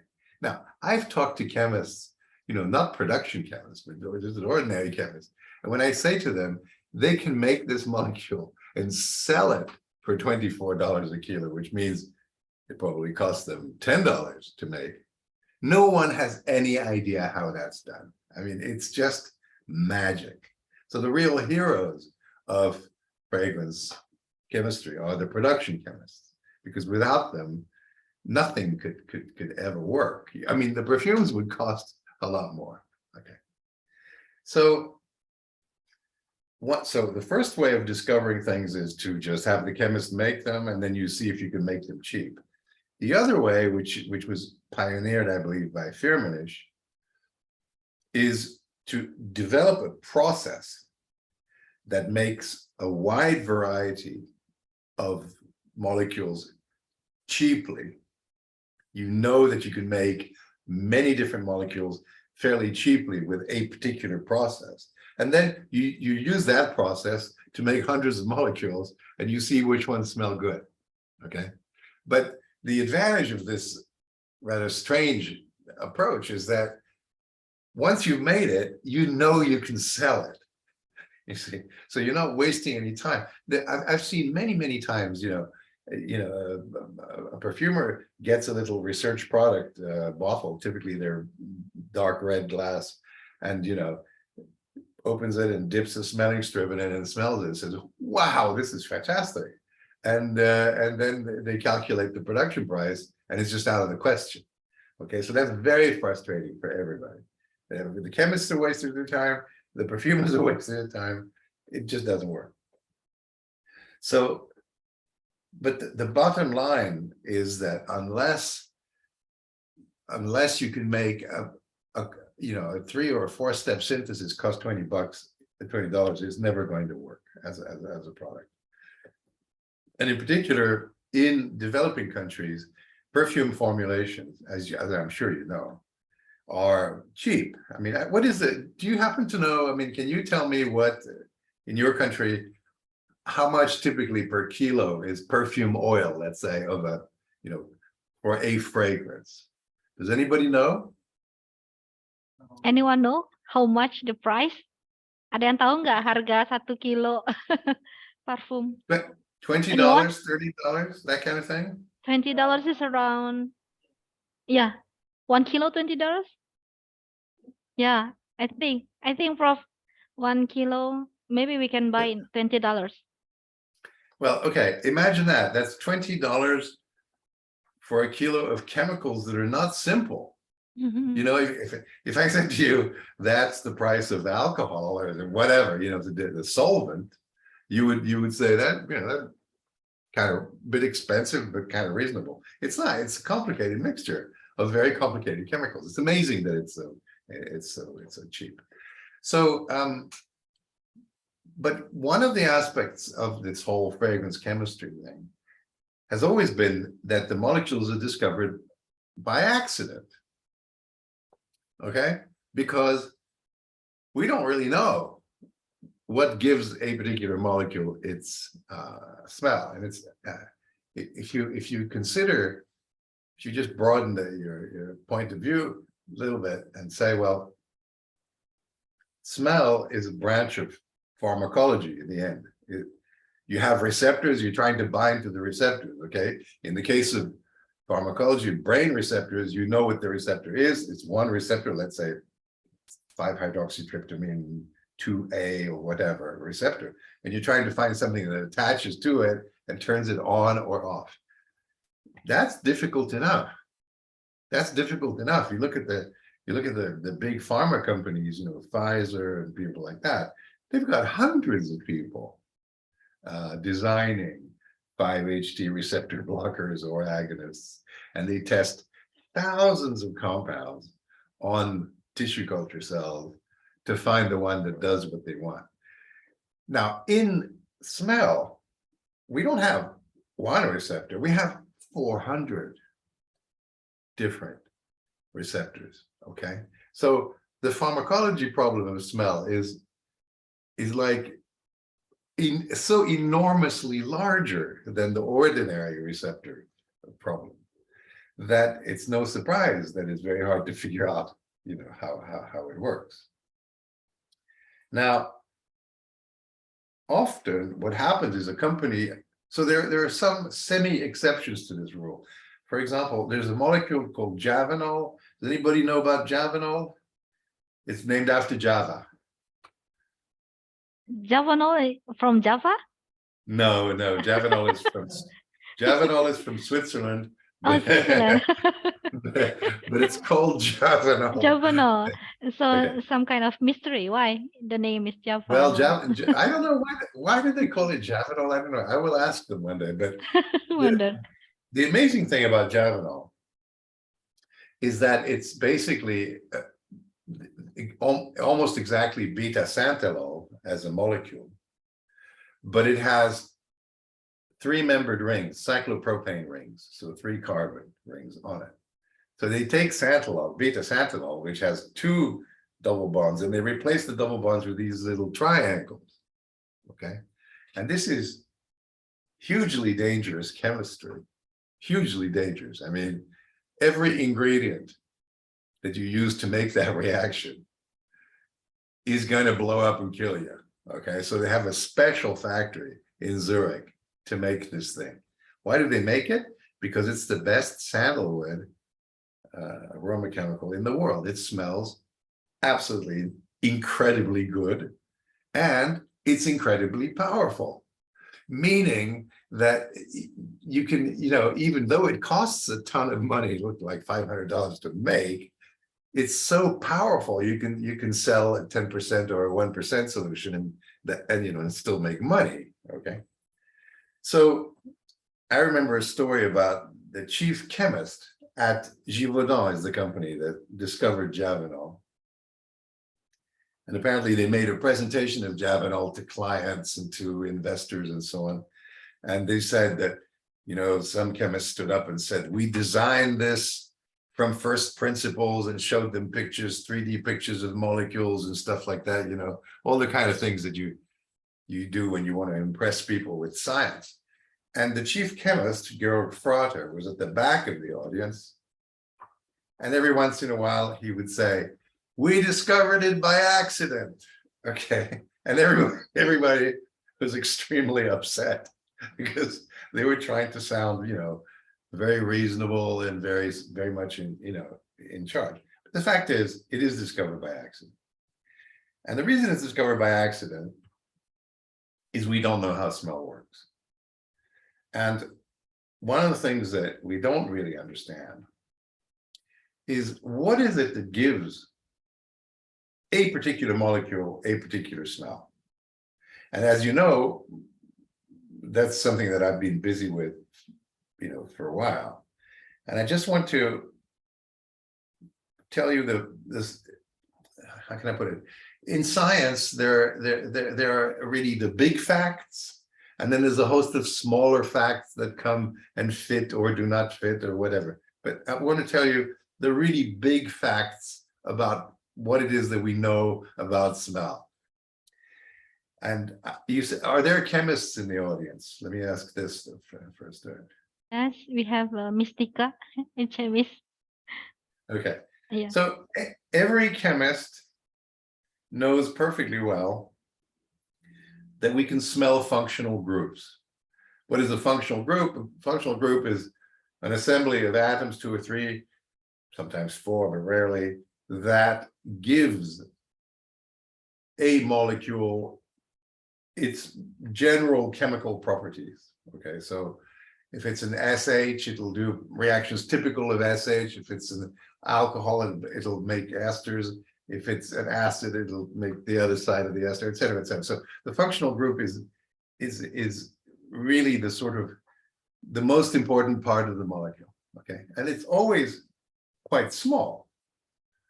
And you can have the same carbon skeleton with different functional groups attached. So you could have a 6-membered carbon ring like cyclohexane, and you can put an OH, that would be the functional group, and that would be cyclohexanol, or you can put a CN and that would be cyclohexanol nitrile, or an SH and that would be thiol, et cetera, et cetera, et cetera. Now, here's the really weird fact that everybody knows and no one can really explain. We can smell the functional groups. So that if I take, for example, methanol, which is, CH3OH, and I replace the O with an S, I end up with CH3SH. The methanol will always smell a typical alcohol smell, not particularly pleasant, but nevertheless through alcohol. The SH will smell like hell. It'll smell like sulfur and rotten eggs or rotten onions or whatever. And there is no concentration, no dilution, so to speak, of either molecule that will make it smell like the other guy. So in other words, alcohol will never smell like rotten eggs, and a thiol will never smell like vodka, ever. Now, if you think about this in terms of molecular recognition, the standard idea of lock and key, that's very strange, because in normal pharmacology, meaning drugs for the, let's say, for antibiotics or for central nervous system, very often you can replace an oxygen with a sulfur and you get a similar action, because the shape of the molecule is roughly the same, doesn't change very much, a little bit bigger, a little bit smaller, whatever. But you certainly don't change the action completely. There are many, many drugs, including, let's say, barbiturates, where an oxygen has been replaced with a sulfur, for example, and they work the same or very similar. So what's going on there? How come our nose can read the molecule? So I remember a physicist friend of mine, I showed him the two molecular models of methanol and methyl sulfide. And he said, oh, and of course, as you well know, one of them has the oxygen is bright red in the molecular model, and the other one, the sulfur, is yellow. And he said, the physicist said, oh, and it's easy, they're different colors, of course. But naturally, in reality, they're not different colors. So how do we know? So for example, we can tell the presence of an oxime, a nitrile, an aldehyde, an alcohol, an isonitrile, God forbid they have a really unpleasant smell, and the nitro compound. All these groups can be detected by smell, and every chemist can do that. If you show a nitrile, any nitrile, in other words, the CN group attached to anything to a chemist, they'll say, I don't know what the rest is, but that's a nitrile. Okay. And this is a minor miracle, because our nose is doing something that it shouldn't really be able to do. And the reason it's hard to imagine how it can do it is this. If you have an OH or a nitrile group, it will bind to the receptor through one or two hydrogen bonds, maybe some weak bonds that cause it to bind. How do the bonds know whether it's CN or OH or NOH? You can't do that with a single bond. And this is a truly fundamental property of smelling molecules. The reason they get to your nose in the first place is they don't make very strong bonds with anything. Otherwise, they'd be stuck together like a solid or a piece of rock or something. So they don't make very strong bonds with either with each other or with the receptors. And all of a sudden, despite the fact that they actually don't make very strong bonds, you can tell absolutely without ever making a mistake that it contains an SH or an NOH or whatever, a CN. So this is the thing that really bothered me when I started working on it. And SH in particular, the smell of SH, you eat durian, right? In your country. Yeah, okay. Yeah, So we love everybody, it. yeah, exactly. Well, Yeah. that's the smell of SH, right? I find it fantastic personally. A lot of people, especially in Europe, find it hard to understand why anybody would buy that, but I love it. Anyway, so I was thinking, it's really strange because the smell of SH is really a peculiar thing because only SH smells of SH. There's no other combination of atoms that gives you either onion or garlic or durian or anything like that. And when you start looking in spectroscopy, the SH has a unique vibrational frequency. There's nothing nearby. It vibrates at 2500 wave numbers, and east and west of that, there's nothing much, okay? And so that basically in the entire universe is what I'm saying, there's nothing that vibrates at the same frequency as SH. So I started looking, this was a long time ago, and I didn't know any of that kind of chemistry. And I started looking for another type of compound that would vibrate at the same frequency, because I had read, like many people, the vibrational theories of smell that came before me. People had suggested this all the way back to the 1930s. Oh, maybe we can smell vibrations. But the problem was, it's all very good to say that. The problem was, how, for heaven's sake, are you going to smell vibration? What with? If you look up somebody's nose, there's no spectrometer in there, and if you see one, it's been an accident, there's a problem. So anyway, I started looking for another molecule that had the same vibration as SH. And after months of messing around, right now I could find it in 3 minutes because I know where to look. But in those days, it took me weeks. And in the end, I discovered that boron hydrides, the boron hydrides, have exactly that frequency. And that's the good news.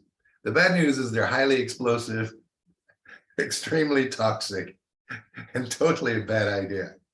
So I called up, because their main use is rocket fuel, okay?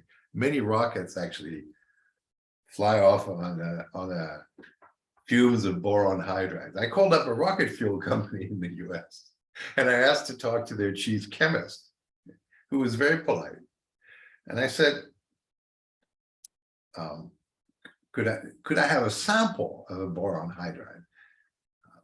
And the guy says to me, well, you can, but the minimum quantity that we ship as a sample is 10 tons. 10 tons, because they make rocket fuel. If you make rockets, you use 10 tons rather rapidly at takeoff. I said, no, 10 tons is a bit much for me. I can just imagine them coming with a truck full of dangerous chemicals to my college, 10 tons of boron hydride. Anyway, so I said, all right, well, can you tell me what they smell of? And he didn't even understand the question at first. He thought I was crazy. But in the end, he said, well, I try not to smell them because they smell really bad. And I thought, that's good, because the same way people don't like durian, they don't like boranes. And so in the end, I managed to procure a sample of a stable borane, decaborane, which you could buy from the chemical supplier, and which had been described in the literature as smelling of chocolate. So anyway, I got hold of this 1 gram of decaborane, and it smelled of sulfur. Exactly like, it smelled like, do you guys know the smell of vitamin B1, thiamine? When you buy vitamin pills, the vitamin B pills have a very specific sulfur smell, which is due to the B1. That's what decaborane smells of, so a sulfur smell. So I thought, well, it's amazing. Here are 2 things. The chemistry is totally different. The only thing they have in common is the vibrational frequency. And that gives them the same smell. I thought, okay, this has to be true. Okay, this has to be true. And then I talked to boron chemists, and they said, of course they smell of sulfur. We've known this since forever. And I said, well, you could have told me, that would have been useful. And in fact, the man who discovered them, Alfred Stock, who got the Nobel Prize for that, mentioned that they smelled of sulfur. Okay, so that got me really started on the vibration theory. And many things happened, and many years passed. And we tried various things, and the main thing that I did for a time was to learn to compute the particular type of vibration spectrum that these molecules have, which is not quite infrared and not quite Raman, it's something in between. And to make molecules, so I was actually working for a company that made new molecules, and we made some pretty good new molecules using this theory. But making molecules doesn't convince scientists. They almost don't care how you made it, and they don't believe you if you tell them how. So they think you're just being lucky. So from a standpoint of science, when I went back to science after a few years in the private sector making molecules, I teamed up with a bunch of brilliant scientists in Greece who were very, very good with flies, with fruit flies. Drosophila is a hugely important organism in biology, because we can control the genetics perfectly. And also, they're not stupid. They learn. If you have a maze and they have a good smell and a bad smell, they go to the good smell, the one they like. So you can do behavioral experiments. Anyway, using that and some clever tricks, we showed pretty convincingly that Drosophila can smell molecular vibrations. And that's a series of papers. If you look me up on Google Scholar, you will find them, and you can probably download almost all of them. And we showed pretty convincingly, I think, that Drosophila can tell things apart that only by molecular vibrations. So that, for example, if you take a molecule and you replace all the hydrogens with a heavy hydrogen, deuterium, which has an extra neutron, the shape of the molecule is the same, but the vibrations are different because they're slightly heavier atoms, so the vibrations are a bit lower. The flies have no problem telling those things apart, no problem. And I thought this was pretty good, but there is, if you want, in biology and biomedicine, a very strong bias towards humans. We are much more interested, quite rightly, in humans than in flies. So that if you say, well, the flies can smell vibrations, people will say, oh, well, it's not bad. That's kind of interesting. But what about humans? And when we tried with small molecules, replacing the hydrogen with deuterium, you couldn't really smell the difference. I mean, you could, but very briefly. It didn't quite last long enough. So we decided to do something. We decided that the problem was that there weren't enough hydrogen in the molecules we'd be smelling. So we took the one molecule with the biggest number of hydrogens we could have, and that was a big musk like the ones I talked about, a circle with a CO. And we replaced every hydrogen with deuterium. And this was done by a chemist friend of mine in Greece. We found a nice method to do this, and he made it. We started out with very pure musk from Firmenich, and we replaced every hydrogen with deuterium. And then he called me up in my lab, and said, okay, I've done it. I've got it in the bottle. And I said, well, what are you waiting for? Just open it and tell me what it smells of, because the prediction was it should smell completely different. And he opened it and said, I think you'd better come over. So he was like 50 miles away. So myself and my graduate student, Cleo Maniati, actually got in the car and went there. And when we opened the bottle, it no longer smelled of musk at all. It was pure, but the vibrations had changed so that it had no musk smell. It smelled like a burnt candle. Okay, so this was amazing, amazing, right? Same shape, different vibrations, totally different smell. So we did a blind test, double blind, and I scored it 12 out of 12 on the, telling which was which. And my student scored 17 out of 17 because she's good. She's a perfumer now.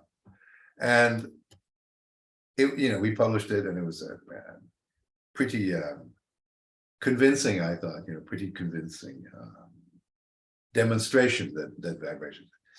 Now, the one thing that was kind of missing in all this was, a better proof. How can I put it? What is the problem with my theory? Why isn't everybody already believing? Why don't I have a Nobel Prize? Okay, it's a simple question. Okay, and the reason is actually quite interesting. The reason is that the mechanism that that I propose for the detection of vibrations is an electronic mechanism. Okay, so you have a situation in which you have a receptor and the smell fits somewhere in the receptor. And this receptor is, if you'll be talking in terms of enzymology, it's what's called an oxidoreductase. In other words, it transports electrons. Okay, there are millions of oxidoreductases in the cell. It's just that none of them are receptors. Okay, so the idea is that you have a receptor that has an electronic current going through it. And the electronic current is arranged so that the electron energy levels are slightly displaced. So an electron comes in here, and it would dearly love to jump to the other guy, but it can't, because they can only do it when the energy is the same. Right. So when you put a molecule in between that has a vibration at that correct energy, what happens is the electron hits the molecule, loses the energy, and then travels. So it's a switch. Okay, so that depending on the difference in levels, the receptor is tuned, just like the cells, the red, green, blue cells in our retina, tuned to different, if you want, colors of the vibrational spectrum. Okay. So this is fairly simple to explain, and if you talk to physicists, to them it's perfectly normal. They have machines that work on that principle. They have actual instruments that do this, So it's not as if you're suggesting something crazy. It was discovered in the 1960s, and it's that phenomenon, the phenomenon itself of tunneling. But nobody's proved that it happens in receptors. So that's the problem. The problem is you have to show that there's an electron current that flows through the smell receptor. And that's quite difficult to do. But it's even worse than that, because smell receptors are part of a huge superfamily of receptors called G protein coupled receptors. And G protein coupled receptors, in the body, there's like, I don't know, something like 1,500 different types, 1,200 or something like that. And 500 of those are smell receptors, and the rest do all sorts of other things. And no one has suggested that they're all electronic machines, that there's electron currents. So So when I say the smell receptors work with electrons, people they hate that idea because they say, well, if that's true, all the others should work with electrons as well. And how do you, what makes you think that? Okay. So the problem is that my theory of smell doesn't just affect our understanding of smell. It carries with it the general problem of how are GPCRs, G protein coupled receptors, turned on. Okay. So it's a bigger mystery. So there's been a lot of resistance. Now, specifically in the field of smell, one of the problems is it's a very small field. Not many people work on smell. And it's actually interesting because ultimately, why is that? Well, it's not easy to study. It's not like hearing or sight, but you can make sounds or images. You have to use molecules. The other thing is, there are no interesting diseases, if you want, to do with smell. So there's not much medical research. Actually, now, because of COVID, there are tens of thousands of people out there with smell problems. Loss of smell, weird smells, whatever, all sorts of things. So suddenly everybody wants to know about smell. So that situation has changed, but it's a very small field, and it's not. When you have a small field, there's the kind of groupthink, the consensus tends to be there tends to be one thought, like a political party.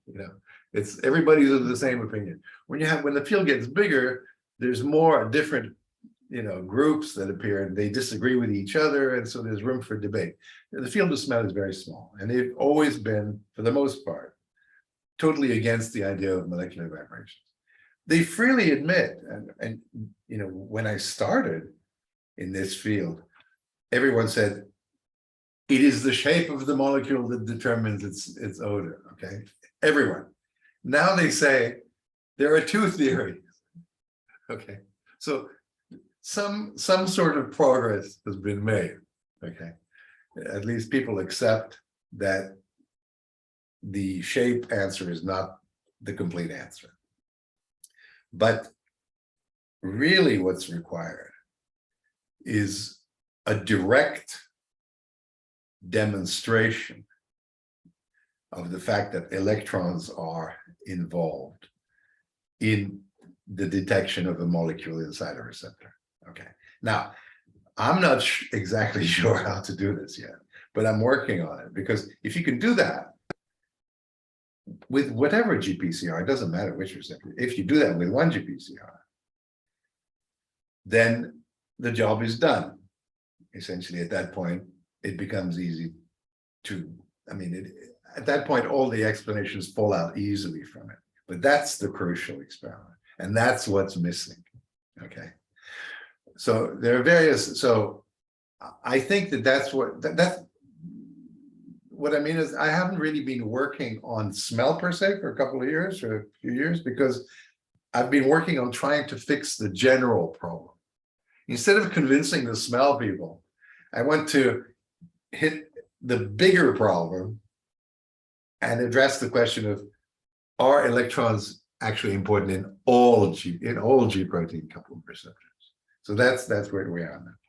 Now, there's one last thing. I've been talking for 40 minutes. I'd like to finish on an interesting note, which is that an experiment we did, which most people don't really appreciate, which is the following. Imagine that shape governs smell, okay? And okay, our receptors are fairly similar from human to human, although there are differences. So it makes sense. Evolution has made receptors that bind particular odorants, and the binding gives you the smell. So that one particular pattern says rose, another one says banana, okay? Now, go over to flies. Flies have completely different receptors, completely different. The molecular structure is totally different, but they also smell vibrations, okay? So how does that work with shape? If you ask the question, do two things that smell similar to us smell similar also to flies? Okay.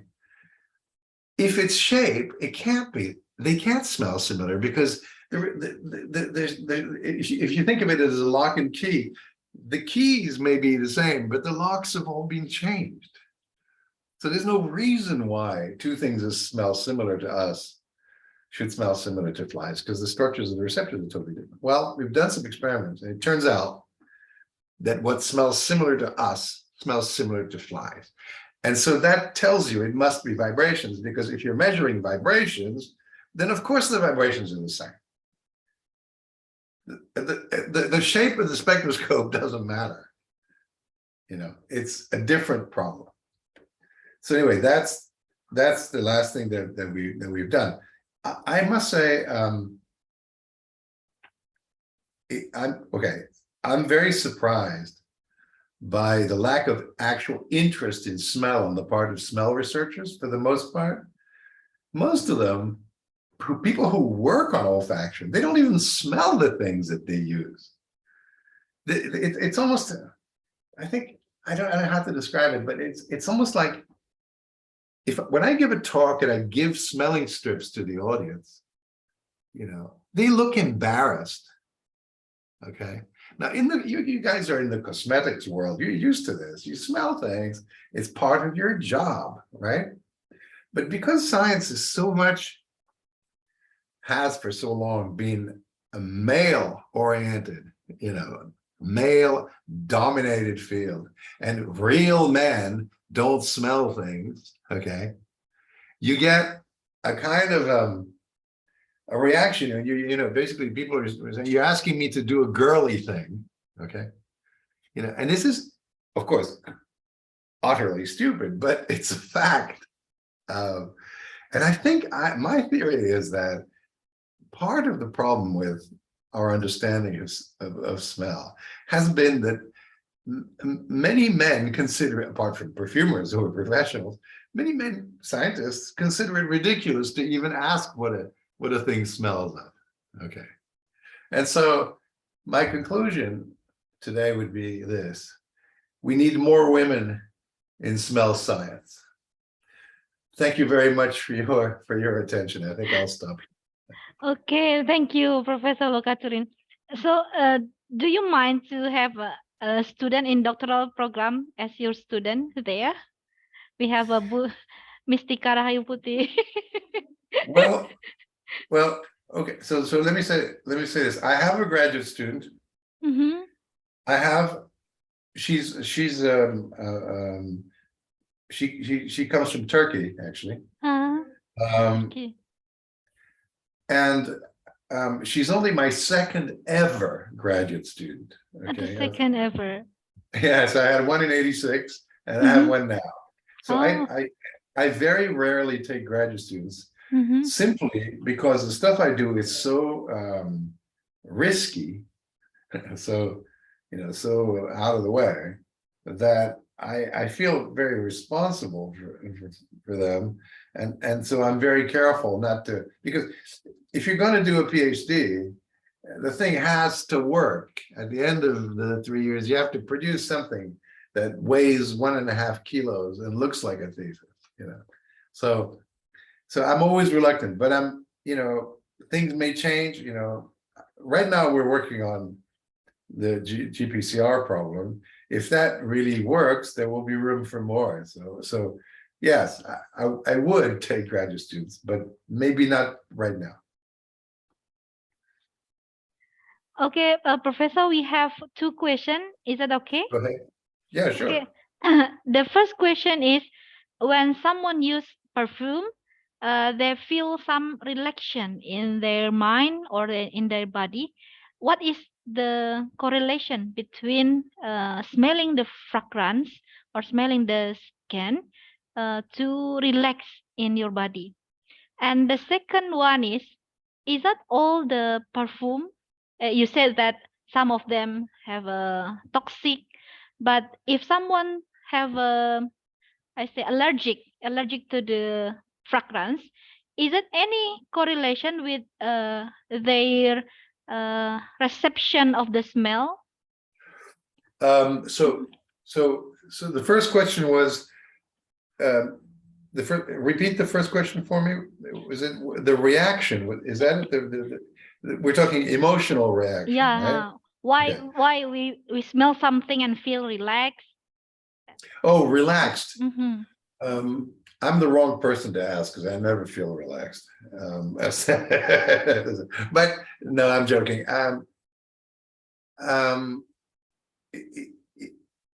It is interesting that there are some smells, like for me, lavender, for example,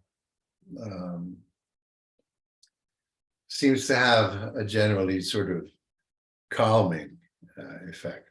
Okay, it's not.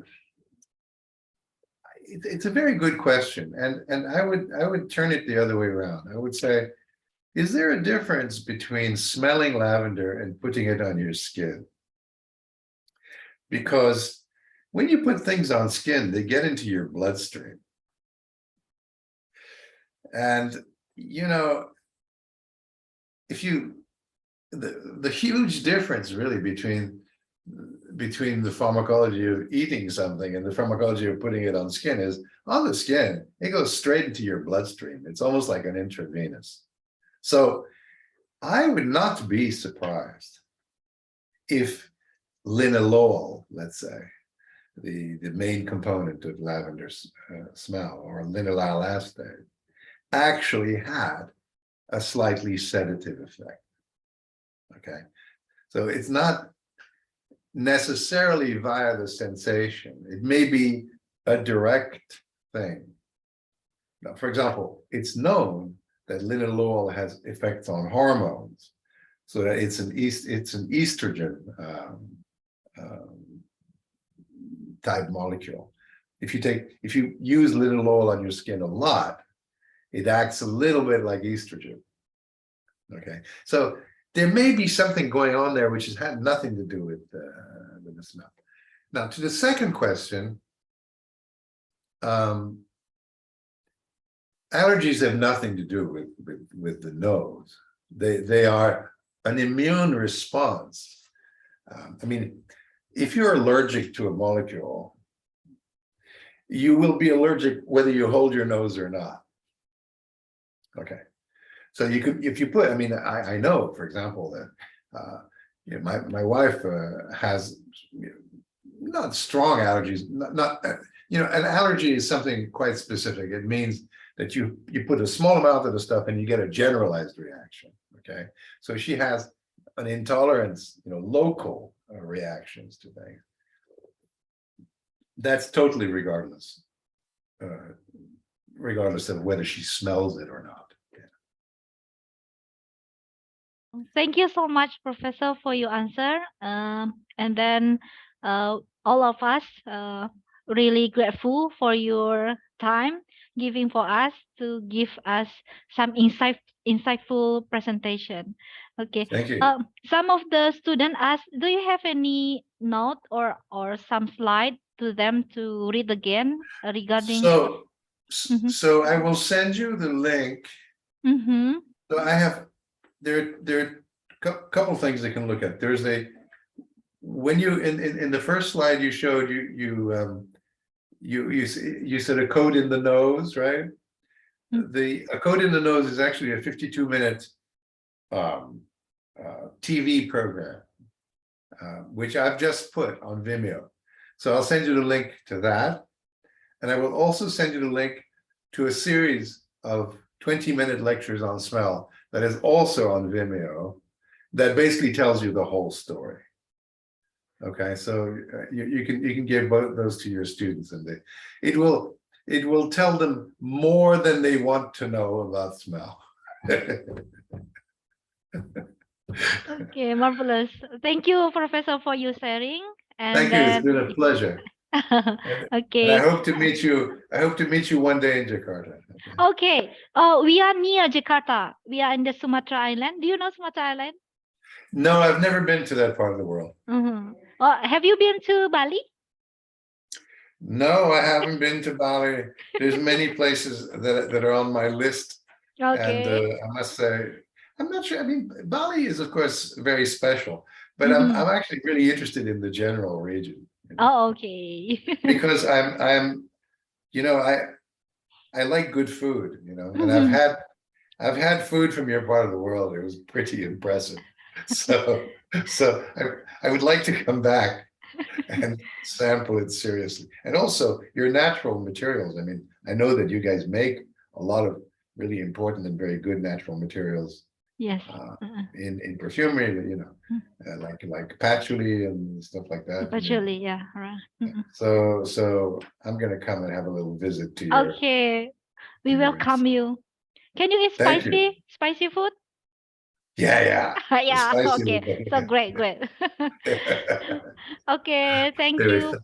Thank you. It's Thank been a you. pleasure. Thank you so much. Bye-bye. So, audience, we give applause to Professor Luca Turin for the marvelous presentation. Okay. Thank you. Thank you very much. Okay. Thank you very Take much. care. Bye-bye. Bye bye, Professor. You can leave if you Bye-bye. have another occasion. Okay. Okay. Okay. We have moved to the last session, the closing ceremony. I will give feedback to our master ceremony, Miss Anissa. Okay, thank you, Mrs. Suryaneta. Alhamdulillah, we have entered the end of the event, and it has been running smoothly and full enthusiasm and new knowledge for all us. And hopefully this activity will be an encouragement for all of us as the audience today, especially for the cosmetic engineering study program at Sumatera Institute of Technology, which is the first and only one study program in Indonesia. And once again, we would like to say thank you very much to all resources person, the Chancellor and Professor Luca Turin, the lecturer, and the participant of the international webinar. And finally, I'm Anissa as the Master of Ceremony today. I do apologize if there are mistakes in the words or attitudes during my time conducting this webinar. And to Allah, I ask forgive and I end this webinar. Wassalamualaikum warahmatullahi wabarakatuh. Good afternoon. Okay, good afternoon. Thank you. Waalaikumsalam warahmatullahi wabarakatuh.